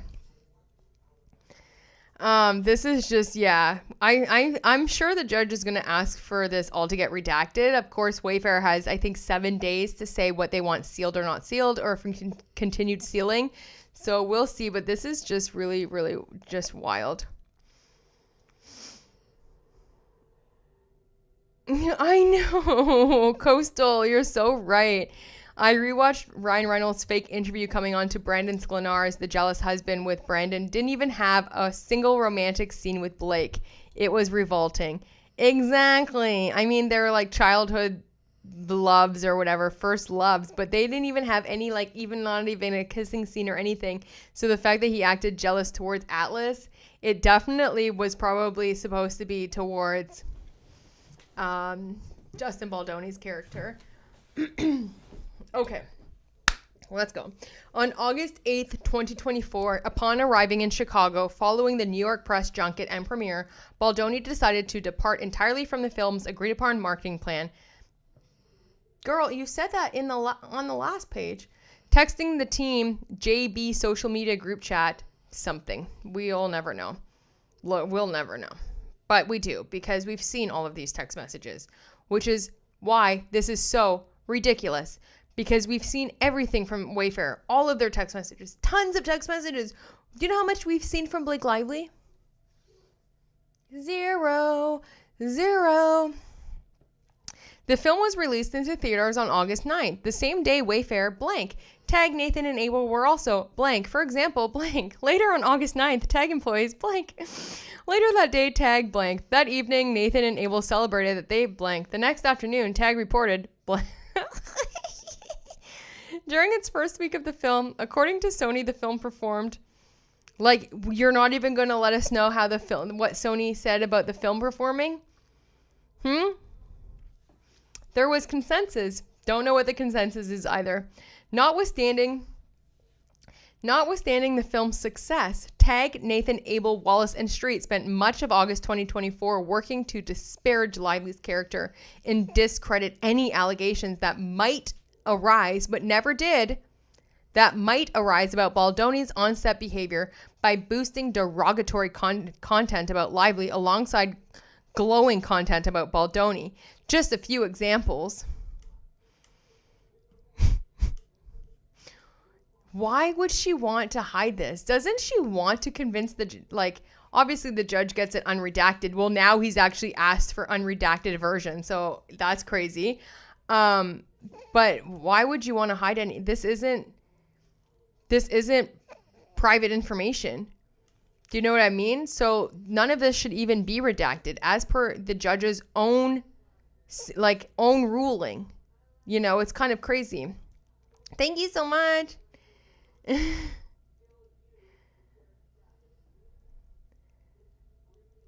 Oh my God, Dr. Deb, you broke your hip. I'm so sorry. No, heal up. Oh, don't worry about all that. I just want you to feel better. On August 18th, Baldoni did something, and then Nathan allegedly said something too. Tellingly, we won't know.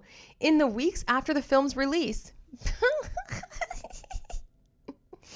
Professor Aaron Culota, who teaches computer science at Tulane University, he had something to say, but we won't know that either. Likewise, Dina Maislin, the Robert E. Brooker Chair in Marketing at the Marshall School of Management and the University of Southern California, concluded that the blank. These trends suggest that the seeded manipulative narratives fueled subsequent negativity, first in August of 2024 and again in the period spanning December 24 through February 25th. Okay. Oh, thank you so much, Jamie. Why do you think that narratives about Blake Lively spiked in August and then spiked in December? In August, it was because she was doing PR for It Ends With Us, and it was horrible. The stuff that she was saying and doing, people were pissed. I was watching TikTok after TikTok, and these are real people, okay? I even saw girls coming out of the movie being like, Blake, why did you lie to me? You said that this was a big, love movie. It's whatever. And then it spiked again in December because the New York Times came out with that article. That's the only reason why it spiked in August and December. Of course they were going to spike. You were doing PR for a movie, your biggest movie so far of your decades-long career. And the New York Times story dropped. Yeah, exactly, Coastal. Blake Lively said it's literally not a movie about DV on the red carpet interview. Yeah, and people were pissed because they were thinking, oh, it's Blake Lively, bring your florals. This is about female empowerment, she said. Nothing about the serious tone of the movie, which is actually, if you read the marketing plan, it just says don't leave people feeling hopeless. So Justin didn't deviate from the marketing plan. Everyone felt hopeful still, but you understood the tone of the film. Oh my gosh, this makes me so mad. During a phone conversation on August 29th, 2024, Saritz admitted that the film had achieved massive financial success. Yet his fear that Lively might speak out, is this the phone call? This is the phone call with Claire Ayub, and they're going to try to spin it. Hello, BITCH. Hello. We already heard the recording. You can't lie. He admitted that the film had achieved massive financial success, yet his fear that Lively might speak out publicly prompted him to warn that he would protect Wayfarer like Isn't Real protected itself from H. There were 39,000 dead bodies. There will be 2 more bodies when I'm done. Wait a second. That's how they're ending it? These freaking liars, because that's not how it went at all. Because then he said, as a joke, he was laughing when he said it. And then he said, oh, not like dead, but like, you're dead to me. And then Claire Ayub went, like, you're dead to me. And then they all started laughing. And it was a joke. And even at the end of the phone call, he said, I don't want to say anything bad about Blake Lively. She's just different. That's all. She's just different. And they didn't put any of that in here. That's crazy work, okay? That's crazy work considering we already heard the recording.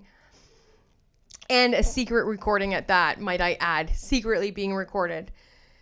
The next day, Baldoni admitted in a text that he knew Lively blank. Notwithstanding, look at this. Ugh. In response to Lively's CRD complaint, defendants continued their retaliatory campaign with a baseless lawsuit and defamatory statements. Okay. Here we go. On December 20th, 2024, Lively filed an administrative complaint with the California Civil Rights Department alleging inter alia harassment and retaliation. The same day, Lively blank, and I'm sure this is sent the Wayfair parties a cease and desist letter, Freeman also published the December 21st statement to the New York Times on behalf of his clients, calling Lively's claims completely false, outrageous, and intentionally salacious, and a desperate attempt to fix her negative reputation, which was garnered from her own remarks and actions during the campaign for the film. That's the truth, okay? That's the truth. Freeman stated that the representatives of Wayfair Studios still did nothing proactive nor retaliated and only responded to incoming media inquiries, and that there were no proactive measures taken with media or otherwise. On December 23rd, 2024, something else happened that we'll never know about. On December 31st, 2024, Freeman filed the California state lawsuit against the New York Times in state court in LA, California, on behalf of certain of his clients, alleging that an article on the CRD complaint defamed them under California law. Lively initiated this litigation earlier the same day. On January 2nd, we don't know nothing. Then something else happened. Then Steve Saritz did something else. Then something else happened. On January 7th, 2025, Brian Freeman, the man that he is, Freeman was interviewed from his LA office by another former client, Megyn Kelly, during which he made the January 7th statement, which falsely accused Lively of making threats in order to be in control of marketing of the movie and of using these allegations of sexual harassment, and she should use these allegations of bullying to try and leverage her position so she could be the de facto director. Oh, thanks, Jess. Okay, remember in her second complaint that she said that he called her a bitch? So I guess they removed that because it was actually Megyn Kelly that called her a bitch, and Blake got torn apart when she lied in her other amended complaint. So now I guess she actually went back to like the fact of it. Okay, but even what he said, it's the truth how he sees it and how his clients see it. So yet again, it's not defamation. She's going after the lawyer for defending his clients. That is absolutely ludicrous. Ludicrous, guys. Because her lawyers were on CNN, TMZ. They talk to people every day. They talk to, everyone, right? So it's like, hello. Wayfarer, Baldoni, Heath, It Ends With Us movie, Abel, and Nathan filed a separate lawsuit in this court on January 16th against inter alia, Lively, and Reynolds, seeking at least $400 million in damages. In the January 18th statement deadline, Freeman described Lively's sexual harassment allegations as heinous and revoltingly false. accusing her of attempting to publicly destroy Baldoni's reputation in an attempt to devastate his future career, and claiming that Baldoni never once publicly attempted to call Lively out of her own many wrongdoings during filming. He kindly addressed all of his concerns during filming in the correct manner. That's the truth. Blake Lively had, 4 different things that she used over their head. Walking into the trailer, the dance montage, the birthing scene, and being shown porn, right? And then she held those 4 things over their head every single chance she got, over and over and over. Do you know how horrible it is to work or be in a relationship or have any kind of involvement with a narcissist who does that? It's abuse. She's the abuser, because you either forgive and you move on, or you don't and you get out of there. Okay, she's the abuser, because holding something over someone's head every single chance that you get, even if it's in different scenarios, you come back to that one little mistake that they made that made you uncomfortable, is it's abuse. It's psychology 101. It's kind of crazy. And I think she really, really, really hates Brian Freeman, because she didn't redact any of his comments and she redacted everybody else's. So that's something to clock, because why aren't you redacting anything Brian Freeman says, but yet you're redacting even things that are already publicly filed? Okay. Yes, Tiffany. Say it louder for the people in the back. Her lawyers lied about the Van Zandt subpoena on CNN. They said it was ethical and it was all done in time. Even Stephanie motherfucking Jones said in her first complaint, and she said it about I counted before, but I think it was almost 20 something times, that the subpoena was legal. That's all she kept saying. It was a legal subpoena. And now we know it wasn't even a legal lawsuit. It was a fake made up lawsuit, Blake Lively's definitely the aggressor. She's an abuser. She's a manipulator, a narcissist. It's clear. It's like you have a relationship, even with a friend, let's say, I don't know, you do something to your friend, she's very mad at you, and then you work it out, right? And you're like, oh, I'm so sorry. Oh my gosh, I'm an asshole, whatever. Sorry. You work it out. And then a month later, you're 5 minutes late. And she's like, oh, I can't believe you're late. And do you remember last month when you did this to me? And you're like, what does that have to do with that? And I thought you forgave me for that. Didn't we move on from that? That was a month ago. That's what Blake Lively's doing. It's horrible. It's abuse. It's disgusting. Yes, Jamie. Yeah, the community in InFrame is one of the best, okay? One of the best. We are the best, okay? Here we go. We move on. So Steve Sarrett, he said some stuff that was actually pretty accurate. I mean, he's just conveying what his clients believe to be true. And she did try to take over the movie. I mean, she successfully did take over the movie and the marketing. So hello, On January 21st, 2024, and what I always go back to is, if Wayfair wanted to smear Blake Lively, they would have dropped those text messages in August. The no teeth, I didn't read the book, the writing, I'm Khaleesi with dragons. They would have released that she skipped the first week of set because she couldn't make it because she was sick, but then was at Taylor Swift concerts. They would have released Ryan Reynolds, what he did, Hugh Jackman, Tay Swizzy. They had so much. If they wanted to smear her and destroy her and Ryan Reynolds' career, they would have dropped all of that stuff in August, and they didn't. And had Lively just moved on and taken a loss, which is her reputation in August, her and her husband looked back and been like, what could we have done different into themselves? No one would have known. To this day, we wouldn't know. Baldoni would be over there directing Pac-Man. Wayfair would be out making movies. Ryan Reynolds, but Lively would be doing the exact same thing, I guess, that they're doing now. And it's like they had everything to smear them if they really wanted to in August. And the fact that they didn't use anything like that tells me that they were not doing a smear campaign. They were defending themselves. On January 21st, 2024, the defendants provided raw video footage of the dance scene along with an approved statement to friendly media outlets and content creators, including to TMZ. To content creators? I don't think so. I think they just dropped it. Anyway, the Daily Mail and Popcorn Planet, which rewarded defendants with headlines falsely asserting that the video proved Lively had lied about being sexually harassed. That same day, Lively moved for a protective order pursuant to Rule 3.6 in response to Freedom's incessant character assassination. Despite that ask, which is not a gag order, Nathan provided a quote to People.com that it is grossly unfair to impose a gag order because all Baldoni wants to do is release video and text messages to prove the allegations are false. Okay, what's wrong with that? How many sources have talked to People magazine this year on behalf of Blake Lively? Like, do you guys think this is psychotic, right? Like, I'm not the only one that thinks that this is a joke.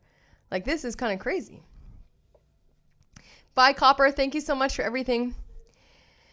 Okay, so here we go. Yeah, Baldoni does want to release everything to prove his innocence, and he still does, and he has, yet Blake Lively is filing this kind of garbage. In the January 25th statement, Freedom falsely alleged to Page 6 that Lively is so petrified of the truth that she has moved to gag it.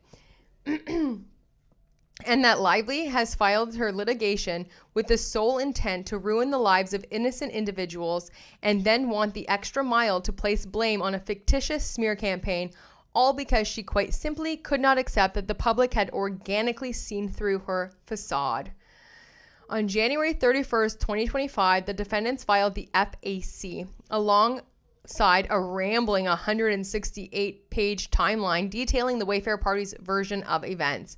On February 1st, 2025, the defendants launched a website with the URL thelawsuitinfo.com, which contained the FAC and the timeline. Yeah, that's not against the law. They literally just published things that were already in the court system. Like, not like running to the New York Times. They just wanted everyone to have it. On June 9th, 2025, the court dismissed defendants' lawsuit. Lively has suffered damages as a result of the conduct. That should say Lively suffered damages as a result of her conduct, but it doesn't. I think they missed a word. Following the success of the film, Lively was on track to command.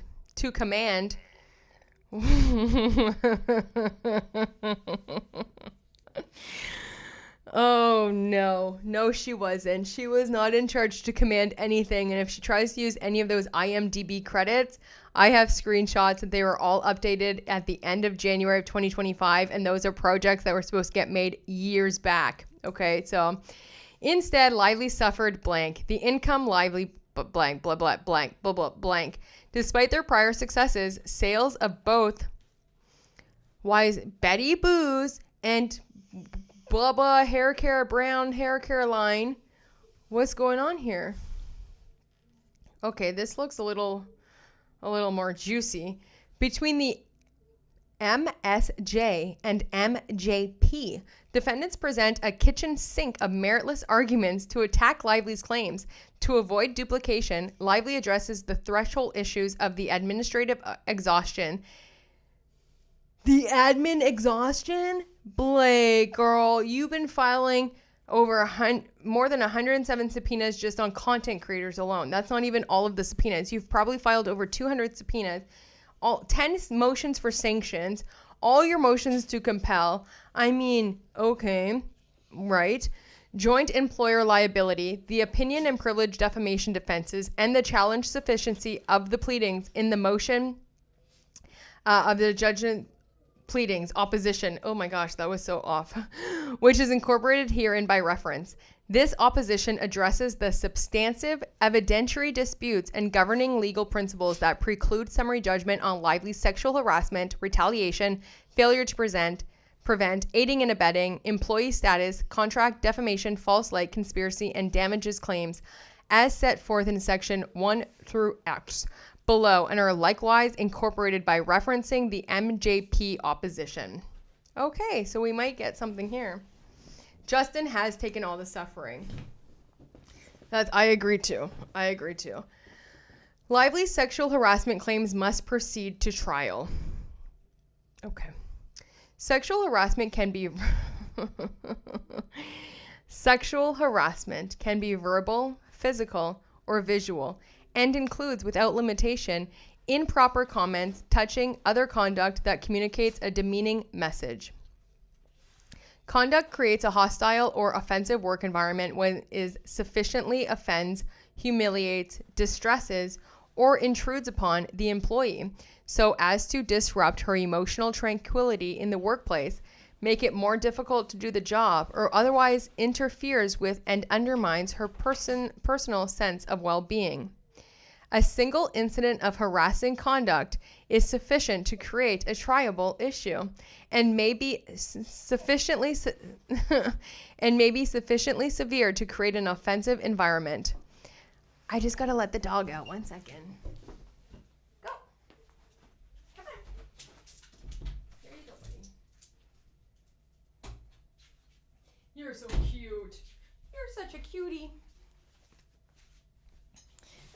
Okay, so she thinks that this definitely deserves to go to trial. And I think she is cuckoo bananas because I don't know anyone that would award her $500 million for having to linger in a kiss with Justin Baldoni, her director, in a kissing scene. You know what I'm saying? Hostile environment claims are rarely appropriate for disposition on summary judgment because they require consideration of the totality of the circumstances and often involve issues not determinable on paper. The totality of the circumstances here necessitate denying the MSJ as to the harassment claims because the Wayfair defendants have failed to meet their burden, and the evidence demonstrates that they subjected Lively to 1. Unwelcome conduct, 2. Because of gender, that was 3. Sufficiently severe or pervasive to alter the conditions of her employment. Oh my gosh. They were severe and pervasive to alter the conditions of her employment. But actually, she got everything that she wanted and more, way more, way more. She was in power the whole time. She had control. She fired people. She went over budget, $500,000. I mean, after even her November 17th letter, they still ceded to every one of her demands. Her employment was never altered. And even if you take, again, everything that she says as true, it is not severe or pervasive. I mean, being in a birthing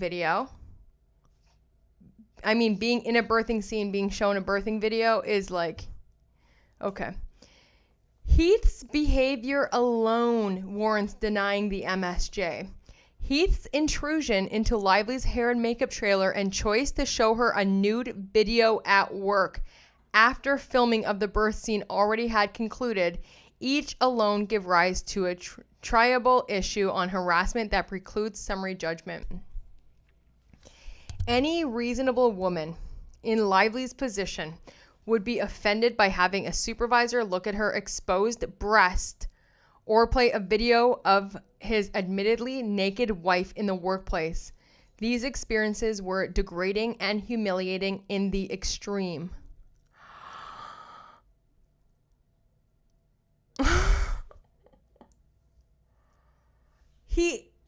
He didn't look at her exposed breast. She even said she was having makeup removed from her collarbone.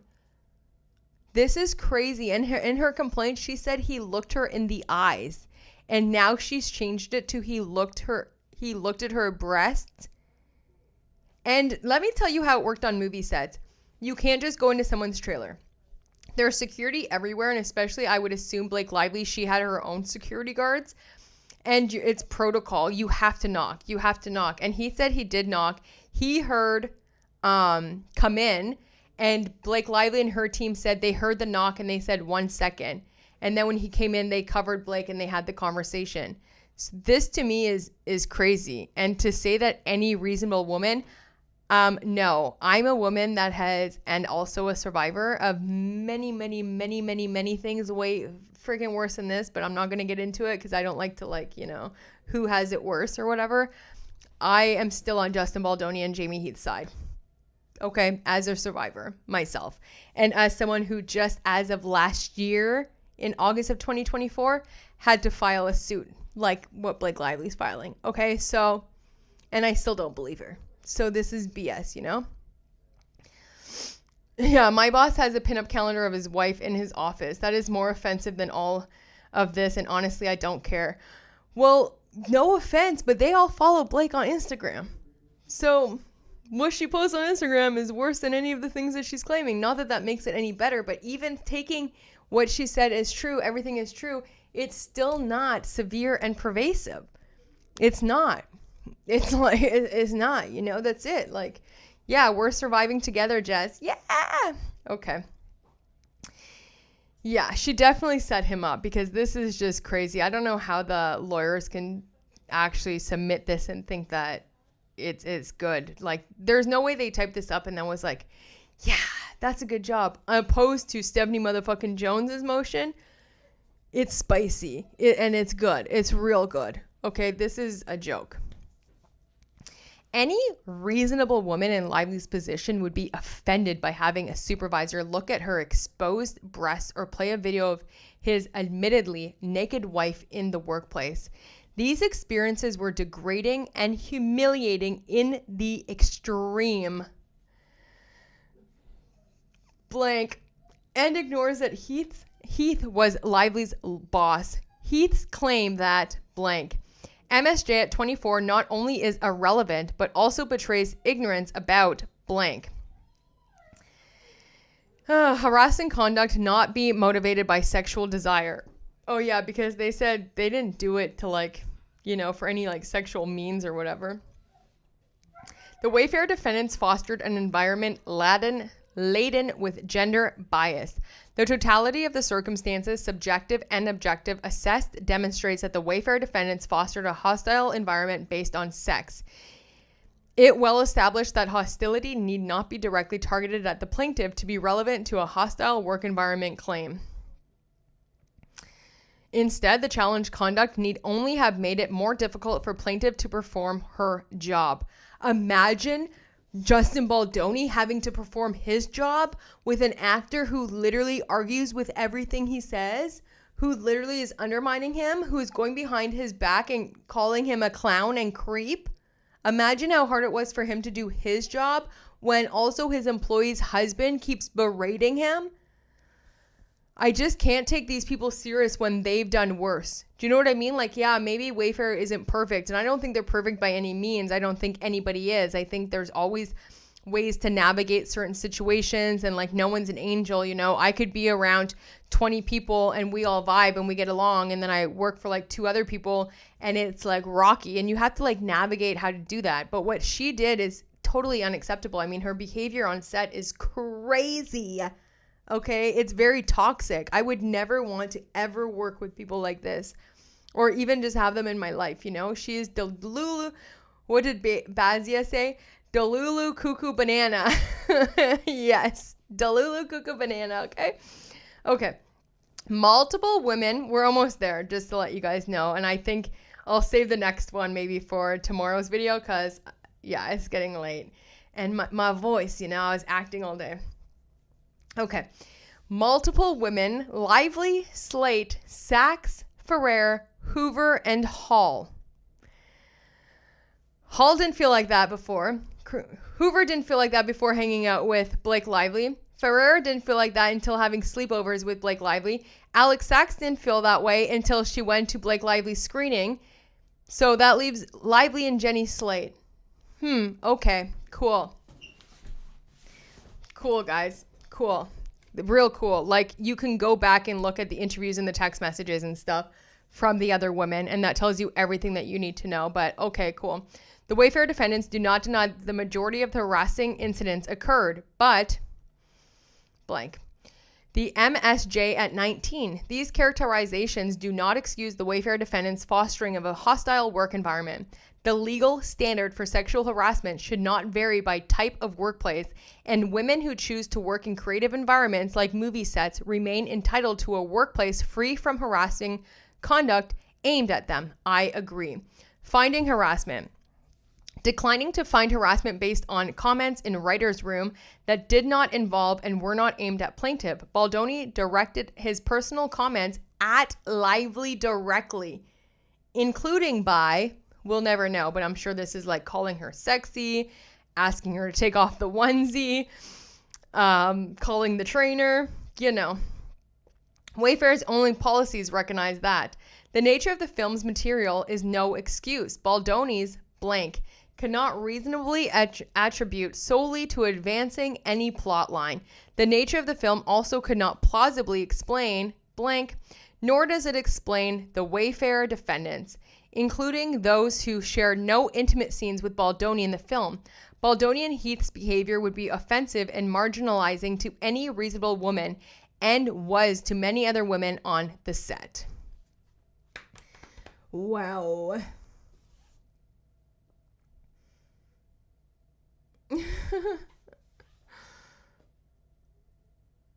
Yeah, this would give her a safer work environment than 85 to 95% of women have today. And I'm not going to lie, sometimes being a woman on set, like even when I directed my first film last year, Desire, which actually just won another award, guys. Anyway, I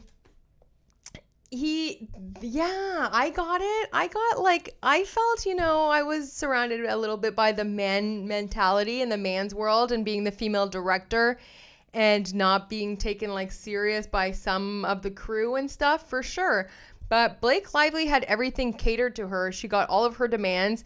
She asked for a wig maker, her hair and makeup people, her own assistants, her own security, her own car, her own nannies. They all had to get paid by Wayfair too. She asked for a kickback. She asked for producer credit. She asked for the EP. She wanted people fired from set. I mean, we can go down the list, right? But, thanks, Jess. So it kind of like, she's just not making any sense. Like, she had it pretty good, and she got paid $2 million. $2 million. Justin Baldoni, I think, only got like $200,000, and he was the director and lead. So, I don't know. Play your violin somewhere else, Blake, because no one's buying it. You know what I mean? Especially when you redact everything. Like, we can't even see. Like, it's kind of crazy, Yes, Deb, we are surviving together. I love it. And calling out people who weaponize our pain and our trauma, and calling those people out because they're not one of us. Okay, they're not. They're doing more bad than anything else. Okay. Lively may be a movie star. That is one line I actually think that they told that is true. She may be a movie star. She might also be a psychopath. Lively may be a movie star, but on the set of the film, Heath and Baldoni were her bosses, with a total consolidation of power as lead actor, producer, director, co-chairman, president, and CEO. No, guys, ain't nobody going to believe that Blake Lively had no power on the set. What jury? This is so crazy. That's crazy. Okay. They set her schedule and her salary, appeared on and managed the set every day, were responsible for receiving and addressing HR concerns, and had the power to exert influence over Lively's working conditions. Heath and Baldoni also leveraged their close friendship to act with a certain degree of impunity and cover the other's misdeeds, such as redacted. Their close friend Sarowitz responded by suggesting redacted. Their collective power and conduct threatened Lively's and others' ability to do their job, including by risking her chemistry with her.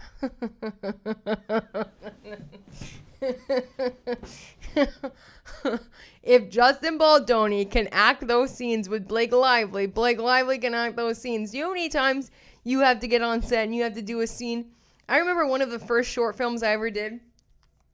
I hated this guy. Not hated him, but he just... I couldn't stand him. He talked. He held up set. He was so egotistical. I couldn't stand him. And first, it was a 3-day set. First day, we have to have this huge makeout scene where we throw each other around the apartment and da-da-da-da-da. And that was basically the whole day. making out with this guy, and I could not stand him. Okay, that's acting, baby. That's what acting is called, Blake. Okay, so for her to say that the way that they severed her job employment was risking her chemistry with her co-star is crazy. Forcing her to spend significant time reporting and attempting to remedy their behaviors. But I thought you said that you couldn't report because they were the ones that you report to. So now you're saying that you spent significant time reporting. I mean, I could debunk her claims all day. And blank. On that score, the retaliatory blank and continual disparagement of Lively to others among the other retaliatory behaviors were part and parcel of the sexual harassment, extending it well beyond January 4th, 2024, contrary to defendant's position that all was well and resolved by that time. But wasn't it resolved? Because then you guys yelled at him for like 6 hours, and then the next day you went to set and you brought your kids that day. So I feel like by January 5th, everything was resolved, because why are you bringing your kids to a set that you were sexually harassed on? Doesn't make no sense to me. M. Wayfair and It Ends With Us movie are strictly liable for supervisory conduct. Because Baldoni and Heath served as Lively supervisors, Wayfair and It Ends With Us movie are strictly liable for their misconduct. The Wayfair defendant's remediation argument fails because such a defense does not apply when, as here, the conduct involves supervisory conduct. Nor can they avail themselves of the Farhagor defense, because doing so requires an employer not only have but also reinforce anti-harassment policies and complaint procedures, including by effecting corrective action. Wayfair failed to enforce its own policies, refused to investigate concerns when raised, and did not take any disciplinary action, not even admonishing Heath or Baldoni. Instead, they enabled the hostility to continue, including through the subsequent retaliation inflicted on Lively. Persistent efforts to remediate the behavior does not absolve Wayfair and It Ends With Us movie of their obligations. The retaliation counts must proceed to trial. The court's previous finding that the strength of the evidence in favor of a smear campaign, because the evidence in the CRD complaint sufficiently demonstrated that the Wayfair parties did spread negative stories about Lively and did what they said they planned to do, alone warrants denying the MSJ. The same result follows at this stage because the Wayfair defendants have failed to adduce admissible evidence. What? The Wayfair parties failed to have evidence? Okay. Okay. Evidence they had a legitimate reason for their conduct, which they must to dispel the presumption of retaliation under Title VII and FEHA once Lively makes a prima facie case that 1, she engaged in protective activity, 2, she suffered an adverse employment action, and 3, a causal link exists between the two. Oh my gosh, then they state some cases where I guess that works in California. The Wayfair defendants are able to proffer evidence as to legitimacy. Denial of MSJ still is necessary because the evidence shows those reasons are untrue or pretextual. Very little evidence is required at this stage. Yeah, Blake, we know. Look how far you got with very little evidence. I mean, you're months away from trial, fact discovery's done, and you still have very little evidence. You're fighting for 8 signal messages, okay? Very little evidence is required at this stage because the ultimate question is most appropriately conducted before a fact finder on the full record. Oh my God. Was control not enough for her? She's taken their souls too. I know. Honestly, like, she got everything she wanted. Except the marketing campaign through her husband, Maximum Effort, failed. But leading up to that, she got everything that she wanted. And then they blew it, you know? She literally blew it. That's it. Thanks, Deb. Appreciate it. It's so crazy.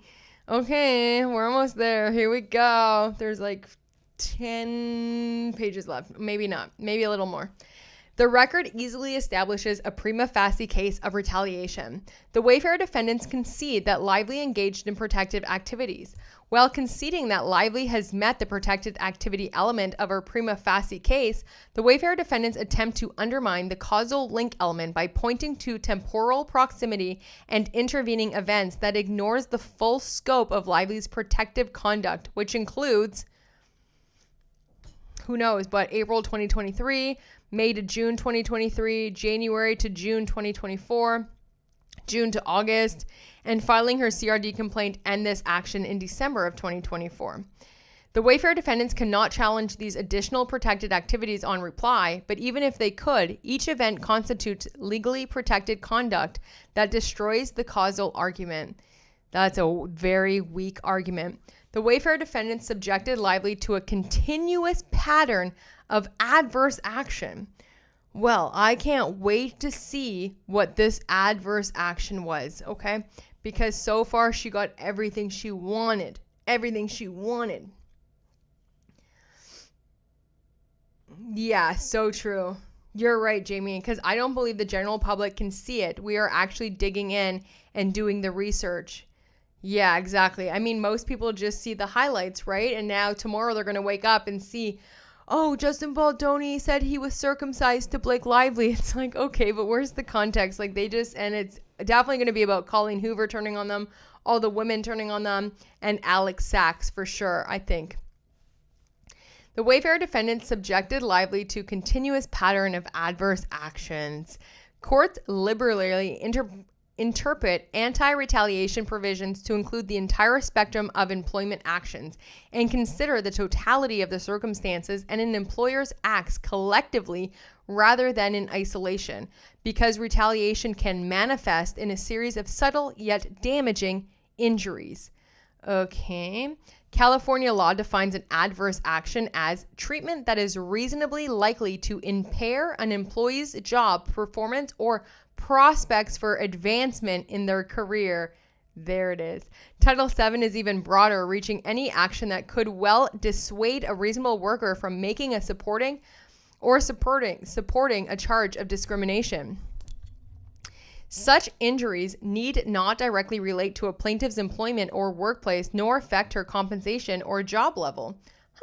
The MSJ does not confront the Wayfair defendants' continuous pattern of adverse action, focusing instead on recharacterizing certain publicity efforts as reasonable defensive measures and relying on self-serving and disputed facts to assert that the digital smear campaign never happened. The argument is legally erroneous and ignores contrary evidence, the pending spoliation motion, and expert testimony. Expert testimony? Oh my gosh, girl, on a smear campaign? Okay.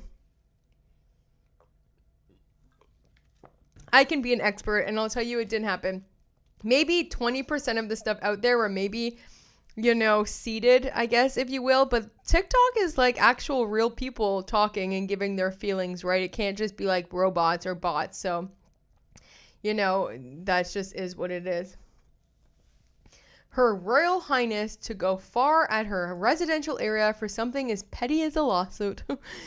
The Wayfair defendants obstructed Lively's attempts to report and remediate.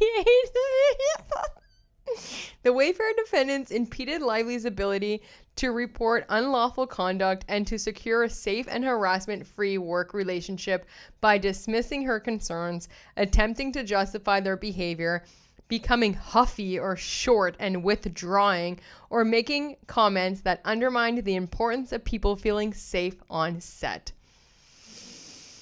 Baldoni and Heath knew that others found their behavior inappropriate, but blank. They're blank. The Wayfair defendants' effort to blank. The Wayfair defendants impugned Lively's reputation. Courts have long recognized that making disparaging or untrue statements or otherwise besmirching an employee's reputation can constitute adverse treatment, especially when future employment requires a wholesome reputation. A wholesome reputation. Blake Lively, you didn't have a good reputation to start with. You never had a good reputation. I don't know how many times I got to tell you this, babes. You didn't have a good reputation to begin with. Everyone knows that all the problems. You never had a good reputation, okay? And a wholesome one at that. A wholesome and Blake Lively, they don't go together, okay? I'm letting you know right now. That is a crazy thing for you to say. That's just a crazy thing to say. The Wayfair defendants blank, which directly undermined Lively's ability to perform her job, including by jeopardizing her ability to promote the film alongside Hoover. Oh, really? They jeopardized that for you? Because all you did was promote the film beside Colleen Hoover.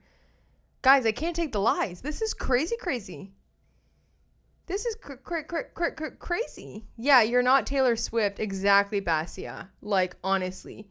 This is insane. Okay.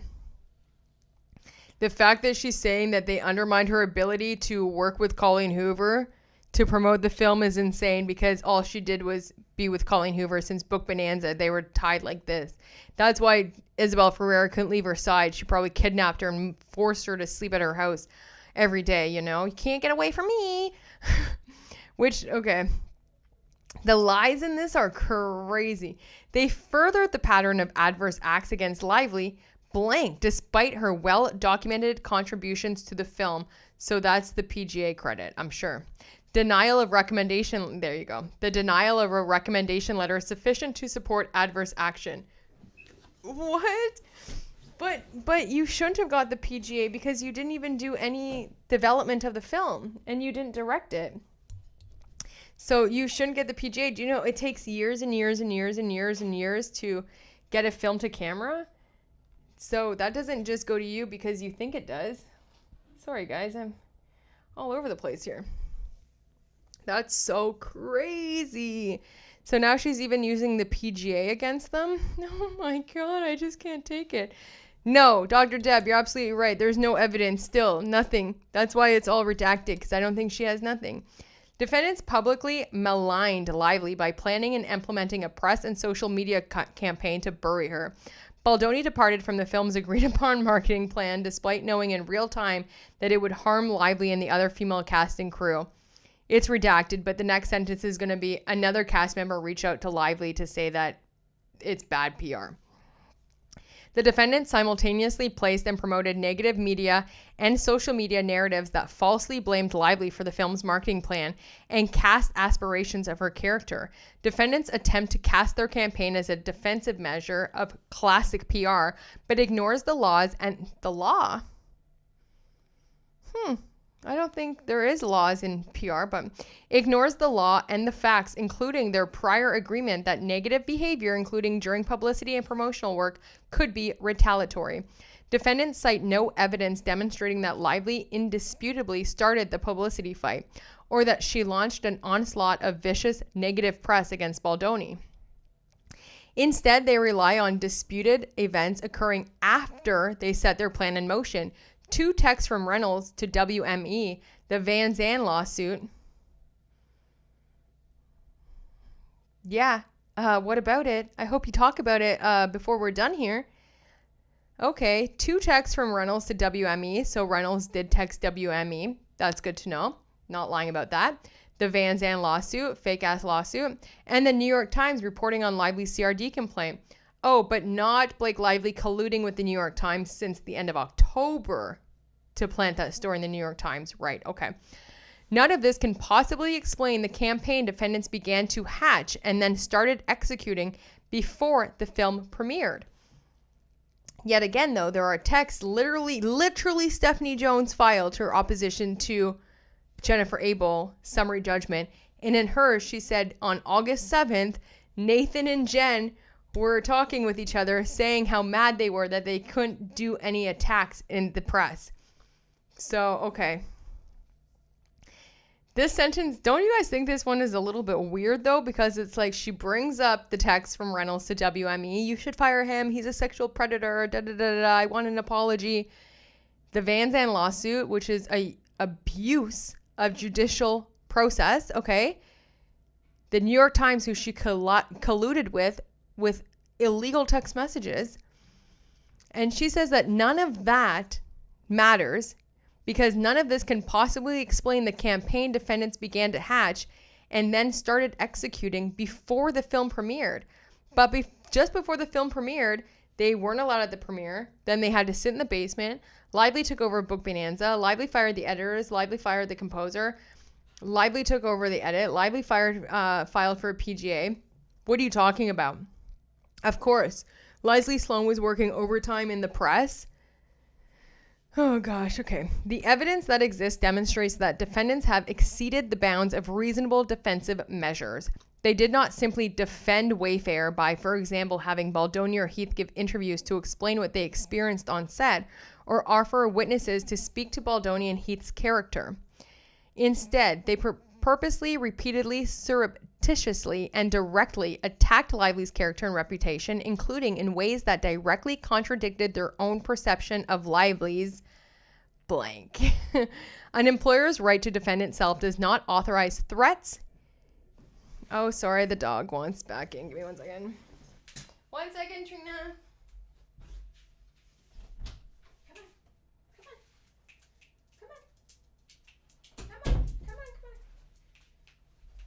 Go to bed. Sorry, she's a babs. She's a babs. A big baby, that is. Okay. An employer's right to defend itself does not authorize threats, intimidation, or efforts to publicly discredit employees who have raised harassment claims. But she didn't raise harassment claims. Even in August, she didn't raise harassment claims. So again, the timeline, it doesn't really work, you know? Is this a PR filing? That's exactly what it looks like, because what are we doing here? What's going on? You know? It's just sad that this isn't going to change anything. I know. It's awful. It's frustrating. Totally, Tiffany. There are a lot of lies, blatant lies, and everything's redacted. It's just crazy. And they didn't threaten her or intimidate her, and they didn't discredit her at all. I mean, this is crazy. Leslie Sloan, I mean, there's evidence that Leslie Sloan was planting stories and attacks because Blake Lively and Ryan Reynolds' PR wasn't working. So she was trying to attack Justin Baldoni, and then what they did was defend themselves. I mean, scream it from the rooftops here. The Wayfair defendant's employer coordinated and funded the smear campaign, directed by the same executives Lively accused of harassment, constitutes quintessential adverse conduct and Darvo. We're gonna need some lip gloss. Defendants filed a baseless and retaliatory lawsuit. Defendants' frivolous and dismissed $400 million lawsuit, launched with the purpose of suing Lively, her family, and anyone on her side into oblivion, constitutes adverse action. Suits that are designed to deter employees from seeking legal redress may constitute adverse actions when filed with retaliatory motive and without a reasonable basis in fact or law. This is crazy. A causal link connects Lively's protective acts to defendants' adverse conduct. I would love to see this link. Defendants have failed to undermine the causal link connecting Lively's repeated protective acts between April of 2023 and December of 2024. What was the protective act in December of 2024? The CRD complaint? They're allowed to counter claim, right? That's okay. Filing a lawsuit isn't a protected activity, especially if you're lying. They're allowed to countersue if you're lying and defaming them. I don't know how there could be so many obvious lies, Dima. I don't know. My jaw is going to be all night tonight. I'm going to be thinking about, like, how is this even possible that you could just lie this much? But anyway, and have so many redactions. Defendant's sole challenge to causation is a purported lack of temporal proximity, but temporal proximity is not the only way to infer retaliatory animus. Addressing a situation where a plaintiff relies on temporal proximity alone with some other evidence of retaliatory animus. Anyway, they go through a bunch of cases, I guess, like that, but defendant's argument separately fails because it assumes that nothing happened after January 4th. which ignores Lively's intervening protected acts as their ongoing pattern of public and private antagonizing against her. Faced no real consequences for at least 8 months after negotiating the protected rider. She didn't. What? Now they're trying to say that all of 2024, even though in Blake Lively's own claim, she said after phase 2, after January 4th, there were no more issues. It literally says it right in her claim. I've read her claim like 25 times, which is very embarrassing, but defendants failed to produce admissible evidence of legitimate, non-retaliatory reasons for their sustained course of retaliatory actions. Because Lively has shown, you haven't shown nothing. Because Lively has shown a prima facie case, defendants must but cannot point to admissible evidence to support a legitimate reason for their sustained adverse treatment of Lively. Defendants' argument that they would have reacted to Lively's onslaught of negative press against them even if no concerns about their onset behavior had ever been raised fails on multiple levels. The argument relies on Heath's disputed, foundationless, and self-serving testimony, which is contradicted by admissible evidence that blank. Yeah, Dr. Deb, I agree. The defendant's insistence that they needed to defend themselves against Lively's concerns overlooks that she made no public accusation until she filed the CRD complaint. Right. That argument also fails by focusing on the publicity-related aspects of the retaliation campaign while ignoring the other adverse actions against Lively. What? The Wayfair finally, tell us something.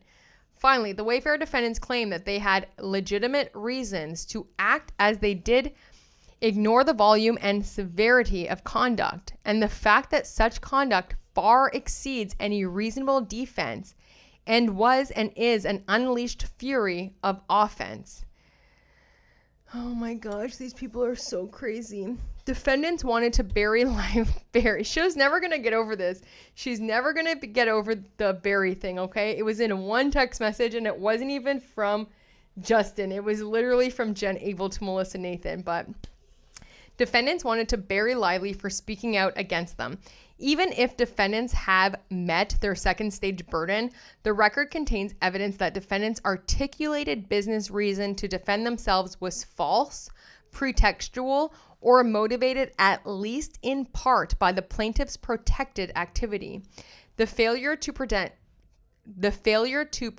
prevent count must proceed to trial. The Wayfair defendants had an affirmative and mandatory duty to prevent harassment and retaliation and to take all reasonable steps necessary to do so, including a prompt, thorough, and impartial investigation, but failed to do so. Wayfair It Ends With Us movie failed to redacted. Everything's redacted. Okay, great. Wayfair and It Ends With Us movie insists that an investigation would not have made any difference because they executed the CRA, but Lively's insistence on a safe workplace does not absolve them of liability. If she was so unsafe, if this was so severe, that's what she's saying. She's fucking Blake Lively, married to Ryan Reynolds, best friends with Taylor Swift and Hugh Jackman. Don't go back to set. Sue them. What are we talking about here? It's not like she was powerless and had no control and needed the job and couldn't quit because she couldn't feed her kids or couldn't move or do nothing. You know what it is like? If it was that bad, even in pre-production when he fat shamed you talking to the trainer and you felt that it was so severe and so perverse, why did you go back? On the first day when they showed you when he walked into your trailer on the first day, why did you go back? You know? No, keep commenting, Jamie. I love it. Yeah, this woman and her husband drive me freaking nuts. They just can't deal with the fact that they acted a fool and they got called out on it. Yeah, they are foul, these people. But it just doesn't make any sense, you know? Leslie Sloan probably uses Signal. They all use Signal. How do you think Blake Lively and Ryan Reynolds even knew to ask for Signal? Okay, it's because they all use it too. And I'm just saying, if this was like even back in the day when Signal didn't exist, How would she even get the messages? What if they only talked on the phone? Then what would you do? Just, hey, what did you talk on this phone call? It's like, okay. Nuts. Here we go. Okay, we're almost there. I said that like a million times, but we are. Okay. Here we go. So where are we here? Okay. Nor can they claim futility because an investigation could have substantiated Lively's allegations, resulted in remedial actions, including discipline for Baldoni and Heath, or prevented defendants from launching their subsequent retaliation campaign. Nuts. Lively was an employee under Title VII in California law. Yeah, she has to say that because she was not an employee. She was an independent contractor. And she's going to be opening her mouth a lot here. And it's going to make a lot of actors, if they're not already pissed, okay? Defendants wrongly argue that Lively was an independent contractor rather than an employee for the purpose of counts 1, 2, and 5. Whether an individual is an employee entitled to Title VII's protections depend on a fact-specific analysis of 13 factors. Control is the most important factor and is alone reason to deny summary judgment. Lively's offer letter and the ALA are replete with terms that show defendants' right to control the manner and means of Lively's performance, requiring Lively to, girl, we've already seen your contracts. We've already seen the ALA. What are you doing here? Why is this redacted? The ALA gave It Ends With Us movie redacted. Defendants complain that Lively's A-list status precludes a finding of control, but being a star doesn't make Lively something less than an employee. Oh my God, girl, cry me a river. That's nuts. That's a nutty thing to say. Defendants' argument that they had no control because of Lively's various contributions to the film also failed because It Ends With Us movie has ultimate say. I wish they would have said no from the beginning. I wish they would have fired her in pre-production when Ryan Reynolds yelled at them. I wish they would have fired her immediately. We wouldn't be here. It just shows how much they put up with and how nice and kind they were, that they really wanted this movie to succeed. They conceded to all of her things, but I wish they would have fired her. I wish they would have said no and fired her. Defendants' failure to meet the control test is dispositive, as a failure to establish even one factor renders the exception inapplicable. Defendants concede California's employee presumption, but claim that Lively is an independent contractor under the narrow business-to-business exception. That exception applies only if the Wayfair defendants meet all 12 statutory criteria, which they do not cite, let alone discuss.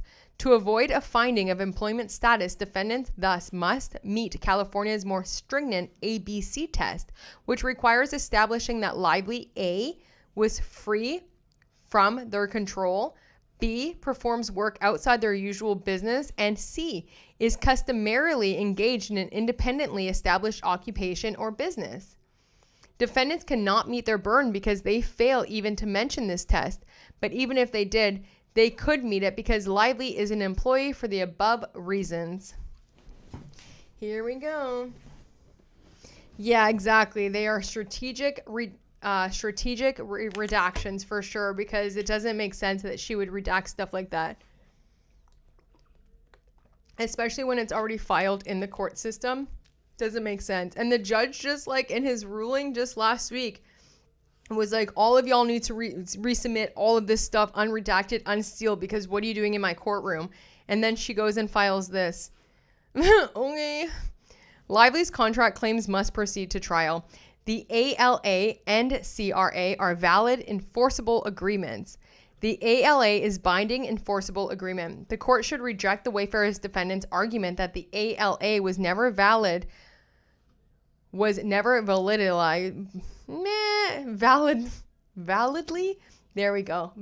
formed and is unforeseeable because defendants previously sought to enforce the ALA against Lively in their now dismissed lawsuit, which asserted a claim for breach of the covenant of good faith and fair dealing predicated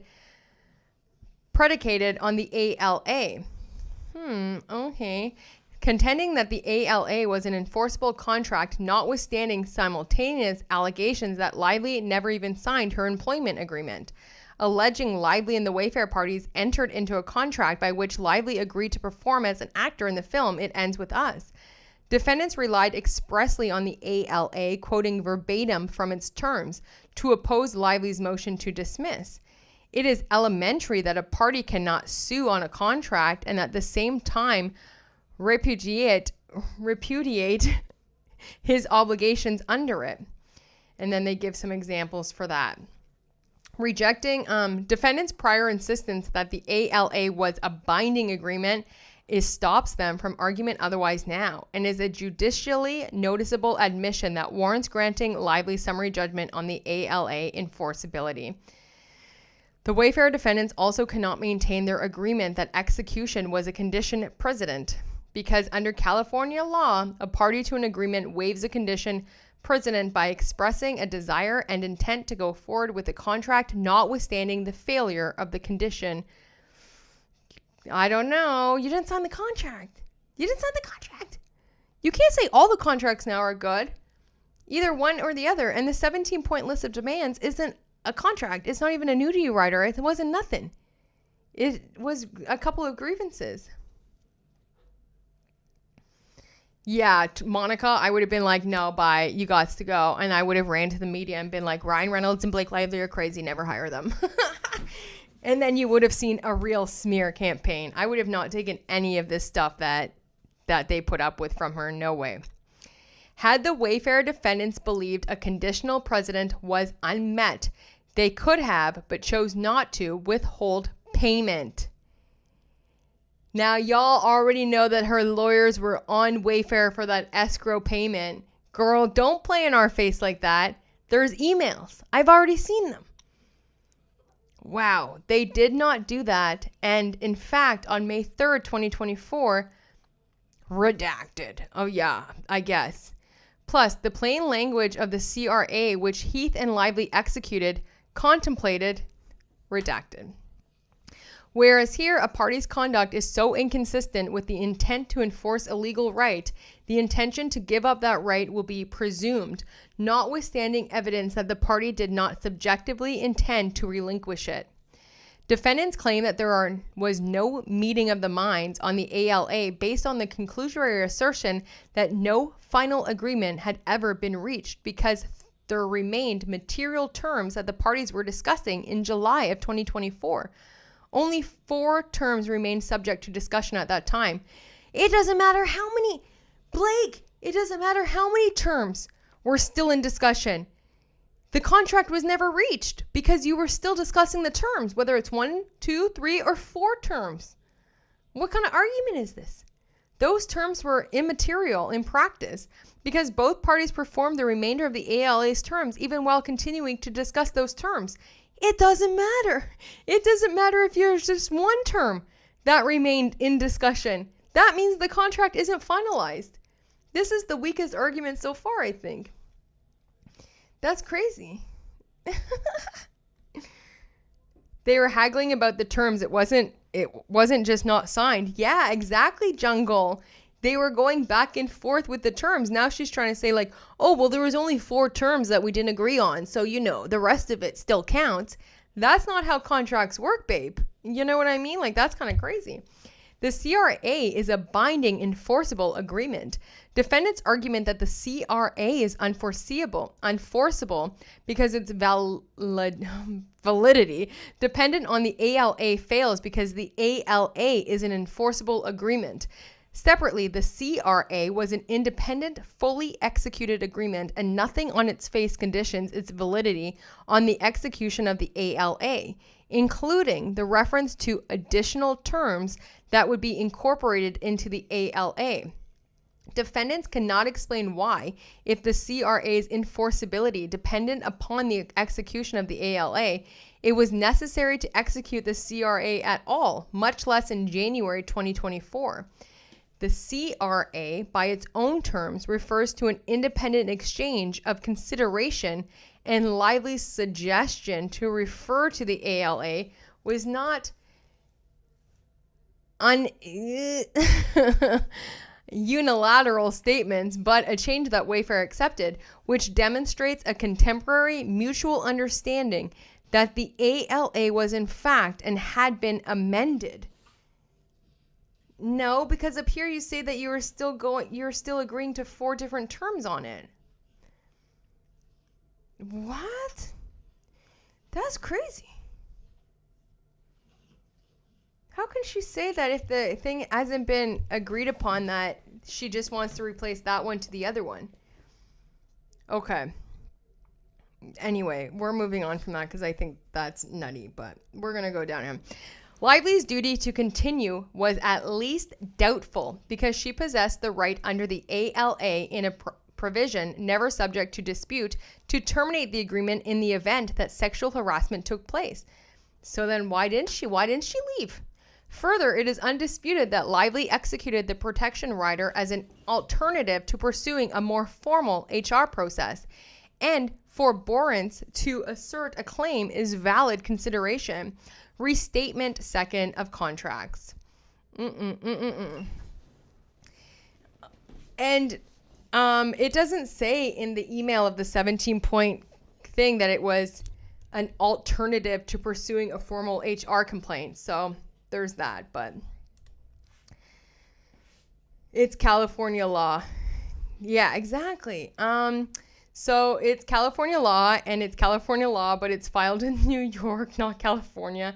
They're still going over California and New York law, and I can't explain that to you. I still am very confused. Is this Ezra or Mike, by the way? I think it's Mike. I think it's Gottlieb. But we'll get to that. There's 4 pages left. So now we're actually almost done, guys. Almost done. Defendants' other arguments as to the breach of contract claim fail. Defendants wrongly claim that they are entitled to summary judgment on Lively's breach of contract claims because she purportedly did not comply with the notice and cure provision. They cured any such breach, and Lively is not entitled to the damages she seeks. Defendants have waived the right to claim Lively's noncompliance because they failed to assert it as an affirmative defense, which must be pleaded and proved by the party in breach on pain of waiver. Even without waiver, Lively satisfied the notice and cure provision because the Wayfair defendants had written notice of their breach by December 31st, 2025, and Lively filed the first and second amended complaints outside the cure period, mooting the issue. No, because then when you filed your CRD complaint, they hired an investigation team to what? To investigate and cure, and she refused to work with them. So they weren't able to actually cure it because you filed a fucking lawsuit. As to the claim that defendants cured any breach after November 2023, they do not, because they cannot contend that they ever cured the breach of the anti-retaliation provision. So that's why we're here. It all comes down to her reputation. Nothing about sexual harassment. She even says it right there, that they cured the breach of sexual harassment, right? But they can't do it when it comes to the retaliation, much less before Lively's amendments were filed. Finally, defendants contend that Lively's contract damages are duplicative and exceed the ALA's limitation on consequential and special damages. But the same wrongful act may constitute both a breach of contract and an invasion of an interest protected by the laws of torts. And Lively is entitled to seek damages on alternative and independent theories. Theories, yeah, they are just theories. For similar reasons, Lively's claimed damages for the breach of the CRA's anti-retaliation provision constitute general damages, not special damages. Okay. The false light claim survived because California law applies. Defendants' contention that New York law applies to Lively's false light claims ignores that the ALA contains a choice of law provision that mandates application of California law to that claim. Even if it did not, California law would apply to the false light claim because it turns on defendants' conduct in California, including but not limited to the execution of a communication strategy from California that included blaming Lively for marketing for which Sony and Wayfair, not Lively, was responsible. She hasn't even said once maximum effort. She's blaming Wayfair right now for the actual PR nightmare that Maximum Effort and Ryan Reynolds and her did. That's crazy. Not Lively. She's not responsible. Not Lively, she says, was responsible and distributing the dance scene footage to friendly outlets. Defendants claim that Lively lacks standing to bring a false light claim because she is not a California resident. But the authorities on which defendants rely are unpersuasive because they cannot be reconciled with Article 1, Section 1 of the California Constitution, which by its term applies to all people. In any event, false light claims do not depend on the California Constitution because it is common law tort, which makes cases limiting the reach of California's Constitution to residents inapplicable. And even where constitutional privacy claims are squarely at issue, other cases have rejected the argument that such claims are unavailable to non-residents, instead applying ordinary choice of law analysis. The defamation claim must proceed to trial. I hope it goes to trial too, because this is nonsense. I can't wait for them to win in court. The MSJ recycles a number of the arguments advanced in the MJP, including that the defamatory statements are opinions and privileged. Those arguments fail for the reasons discussed in the MJP opposition. Okay, defendants in the MSJ argue that the defamatory statements are true because the Wayfair defendants did not harass or retaliate against Lively. But as detailed above, that argument depends entirely on factual disputes, precluding summary judgment. So too with their argument as to actual malice. This court must determine whether the evidence presented is such that a reasonable jury might find that actual malice had been shown with convincing clarity. Here, a reasonable jury could find the defendants caused their agent, Friedman, to publish the defamatory statements with subjective disregard for the truth. As explained in detail above, Baldoni, Heath, and Serrett knew specific types of conduct that amounted to sexual harassment based on Wayfair's own policy. Knew that Lively complained about such conduct long before the film was edited or marketed, and admitted not just that many of the incidents occurred as Lively had described them, but that Lively genuinely believes her claims. Yeah, I think now she's told herself so many times that these things happen that she is actually believing that they're very severe and super pervasive, you know? Yeah, Mandy, that's right, Mandy Oz. And let's remind her of Van Jam. Hasn't brought it up, hasn't brought up Ryan Reynolds, hasn't brought up Maximum Effort, nothing like that, nothing. Hasn't brought up working with Stephanie Jones, working with the New York Times. Everything is Wayfair's fault. Every single thing is Wayfair's fault. Give me a break. Thus, there is ample evidence from which a reasonable jury could find that defendants knew Lively did not fabricate her claims of sexual harassment. Considering this document is 72 pages and she spent 4 pages on sexual harassment and 68 on retaliation, you know, like, yeah, not sure here. Not sure, you know. This is even more true as to the claims that Lively fabricated her claims in order to gain control of the film's marketing, which defendants knew was untrue at all times given their acknowledgement that Sony had been responsible for the film's marketing plan. But your husband did it. There's literally text messages of you begging Justin to hire Maximum Effort, and you said it would be mostly free and it's like a family hit job. Okay. As to the assertion that Tag, Abel, and Street did nothing proactive but only responded to inbound media inquiries, thereby proving Lively's retaliation claims to be fabricated, a reasonable jury would likely find that defendants were knowingly participants in a proactive media campaign designed to discredit Lively. Accusing Lively of having fabricated claims that defendants knew to be contemporaneously documented and generally held is the definition of actual malice. Defendants are entitled to summary judgment on the conspiracy claim. Lively's conspiracy claim functions as an alternative theory of liability of her non-conspiracy claims.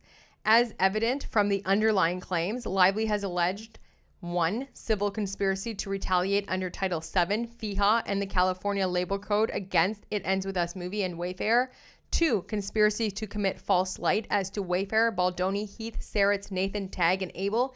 And 3. Conspiracy to commit defamation per se, against Wayfarer, Baldoni, and Heath. The record evidence establishes that the Wayfarer defendants agreed to a common scheme to retaliate against Lively that included placing her in a false light and defaming her. But where was the defamation? Have you guys seen anything that came out about Blake Lively that was untrue? Any lies? Anything? It was all her own interviews, her own words. It was her. It was her. It was just like your past was running up to you, babe. You know what I mean? It was going to come out eventually on this movie or the next movie or anything you do. You're shady. You're a horrible person. You've been horrible for a long time. That's it. Period, you know? Oh my gosh. Where are we? The record evidence establishes that the Wayfarer defendants agreed to a common scheme to retaliate against Lively that included placing her in a false light and defaming her. One or more of the Wayfarer defendants acted intentionally. One or more, not all of them, and I can't say which one, but one or more of them. One or more of the Wayfarer defendants acted intentionally and overtly in furtherance of that scheme, and harm resulted. That is all that is required for a jury to conclude that the defendants conspired to commit the civil wrongs. Seritz is not entitled to summary judgment. Whoa. Okay. You're going to take on Steve Seritz now. Just him, huh? Seritz is not entitled to summary judgment on the false light or conspiracy claims. The MSJ's attempt to cast Seritz as an aloof financier cannot be squared with the record. Seritz is a close confidant and friend of Baldoni and Heath and Wayfarer's co-chairman, and something else that, you know, it's so personal, we're not ever going to know. He was intimately aware of the complaints of sexual harassment at the time. Not true. Steve Seritz's own deposition, which I have a whole video of Steve Seritz's own deposition, and all of his depositions said that he had no idea any of this was happening. Okay, so that's under perjury. You're you're lying right now. Okay. He was intimately aware of the complaints of sexual harassment at the time they occurred. That's a lie. He visited the set twice. Yes. Participated in the promotion of the film.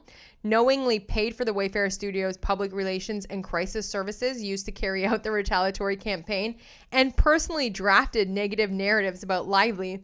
One narrative, and it was that Ryan Reynolds rewrote the scene, the rooftop scene, which guess what? That's true. Ryan Reynolds did rewrite the rooftop scene. Seritz's attempt to minimize his involvement is controverted by his own documents, notwithstanding their limited nature due to a failure to preserve. But yet again, there's no attachments here, there's no exhibits, and there's no evidence. There's nothing, because if she was putting evidence to it, you would see like there's attachments and exhibits. So, you know, yeah, they participated in the basement, they mean. Yeah, come on, give me a break, Blake. Like, you banned them to the basement. That's all I need to know. Like, disgusting. The Wayfarer party's damages arguments fail. The Wayfarer parties wrongly argue that Lively lacks standing to seek damages for lost profits and royalties from her business because she is an indirect shareholder, and lost profits are too speculative. Lively does not purport to bring derivative shareholder claims on behalf of the companies, but rather is seeking damages to her own business reputation in connection with her own legal claims. For this same reason, the defendant's authority addressing speculative lost profits is inopposite, but even if they were not, Lively's losses associated with Blake Brown and Betty Boos, wait, why aren't you redacting it? They literally, in the up ahead, they redacted Blake Brown and Betty Boos, and now they're not redacting it. That's how you know they're in proper redactions. That's crazy. Are rooted in detailed financial projections prepared by experienced business leaders based on industry experience and actual sales figure. Bitch, you ain't getting no money, okay? Defendant's motion for summary judgment should be denied. Oh, it was Ezra that wrote this one. Ooh, embarrassing. And then that's it, guys. That's a wrap. Wow, I really thought that I would be able to get to the other one too tonight, but you know, it's a lot. It's a lot. So what do you guys think? Do you think that was a bunch of nonsense, or what do we think?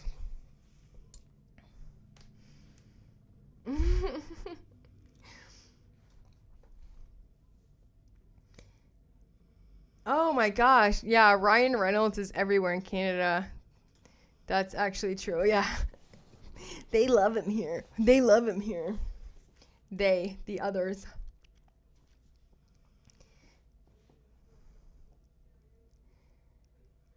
What? Yo, Sunny Daz, what is that? You wrote, oh my God, I accidentally stumbled on True Crime Talk, thinking it was something else. It was a pro Blake Lively site about how the content creator was told Blake Lively was a delight to work with and how nice she is. Said nobody ever. Find me somebody that said that. Find me somebody. I think what's super strange is in Blake Lively's initial complaint, her amended complaint, and her re-amended just in July didn't state any of the stuff that she has now with Colleen Hoover, Alex Sachs. And I think that that is very, very telling, that she's coming up now with like these magical new claims. And I think that that might be problems for a Wayfarer, but it also is, to me anyway, very evident that Ryan and Blake got to them, because why, you know, it's just a little bit crazy.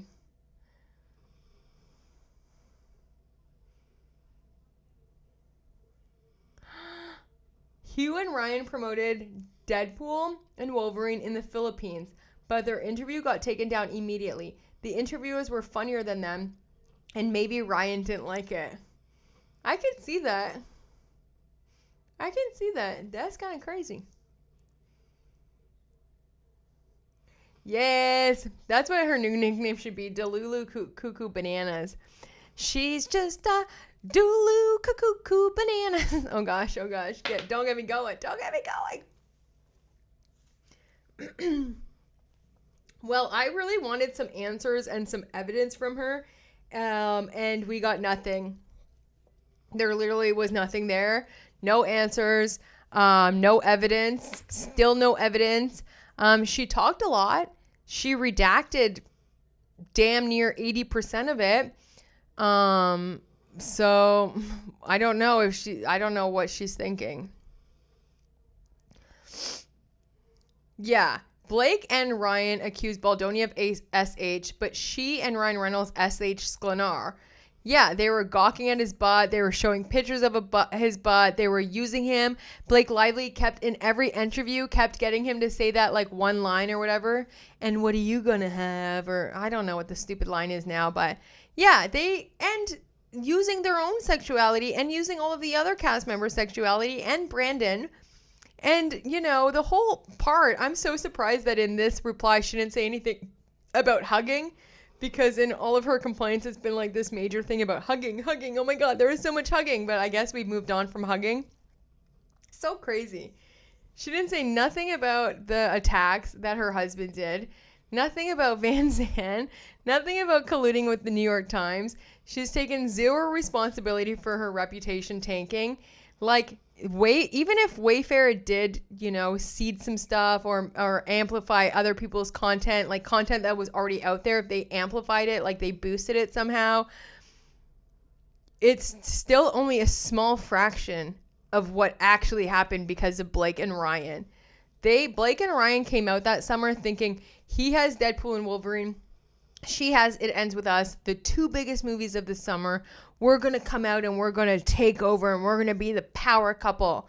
And it didn't. That's not what happened. It backfired dramatically, and I think that's why they're pissed.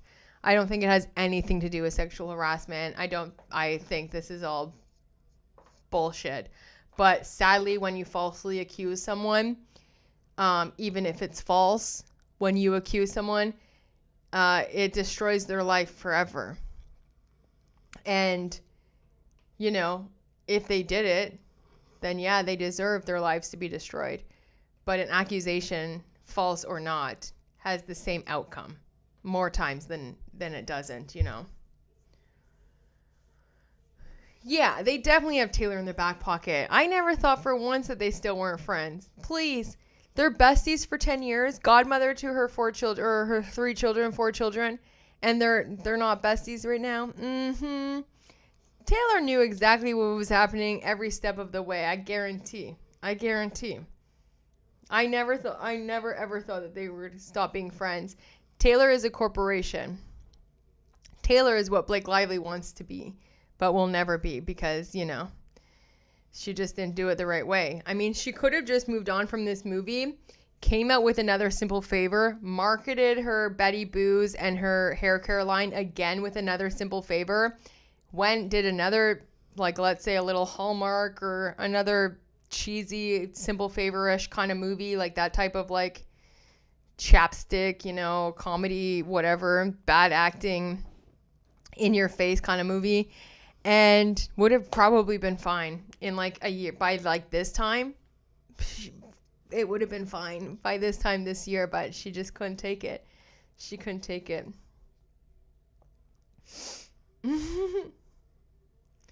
Yeah, it was total nonsense. It was full of lies. I can't believe that she's actually allowed to lie like that, like bold-faced lies. I mean, just reading it once, that's not even like really studying it and looking at references and checking back to her other things. I could tell that there was just like so many lies in there. It was unbelievable, and there's no reason to have all those redactions. That was all for PR. This was a huge PR move.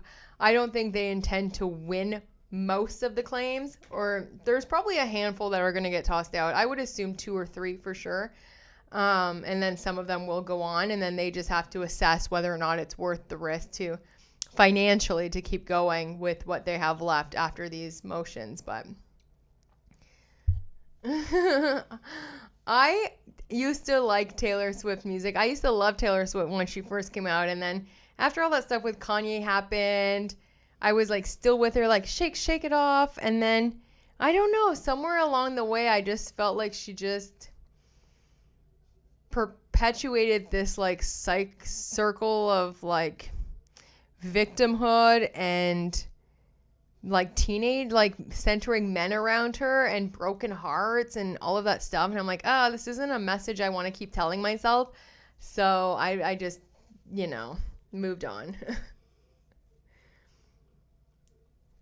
Yeah, Taylor plays the nice girl and Blake can't be nice for 1 minute. I love that. Oh my gosh. Oh, the entire filing was dumb. Thanks, Jess. That's going to wrap it up. The entire filing was dumb. It was absolutely ridiculous. Please join me tomorrow on my episode. I'll have tomorrow, and I go through some comments from the week, and I'm going to wrap this up. I'm going to go over her other motion, but that's way shorter. It's like 30 pages. And then all of the unsealing of all the juicy text messages. I'm sure you've already seen like the fire headlines, Emily Baldoni, and all of this new stuff. So that will be for tomorrow. And I just want to say thank you to Jungle, Jill, Dima, Jess, Nunu. Who else do we have? Jamie and Jess again for saying hi, gifting, and doing all of that stuff. I really appreciate you guys. There is a membership. It's at a very low tier. There's some motivational healing videos and mindset. And coming in the new year, there's going to be a lot more content in there that's geared more towards like living your best life and funny stories and accidents and, you know, just making your dreams come true. You feel me? So that's going to be in there. But thank you so much. Oh my gosh, Jess, thank you. I had the best time. Jungle, you're the best. Everyone, thank you. Nunia Biz. Okay, that's it. I wrote down Nunu, but I don't know what Nunu is, but thank you so much. Girly, you were the first one here today. So psyched. Thank you so much. Thanks for being a member. Thanks, Jungle. And yeah, I appreciate all of you. Maria, Jamie, Costel. You guys are all amazing. And if I didn't say hi or bye, Basia, thank you so much. Yeah, come on anytime. Saturday afternoons, we do a live. And then tomorrow I'll have a full episode with everything else, so that you have all of the information to you. I like to get everyone all the information so that you're not just reading, you know, headlines, or a lot of people just pull for like rage bait and clickbait. I just want full info over here, all right? Thanks, Coastal. I really appreciate it. And also, if you want to see Stephanie motherfucking Jones, who is my public enemy number one, because I will not forgive her for what she did to Jen Abel. I don't care how many lies she tries to twist. That video is up on YouTube right now. And it's quite interesting because she comes hard at Jen Abel. I mean, the intro alone will get ya grasping your pearls, you know what I'm saying? So that's out right now. So anyway, thank you so much. I love you so much, and I will talk to you soon. Okay, guys? Bye. See you. I don't know how to get out of here every time.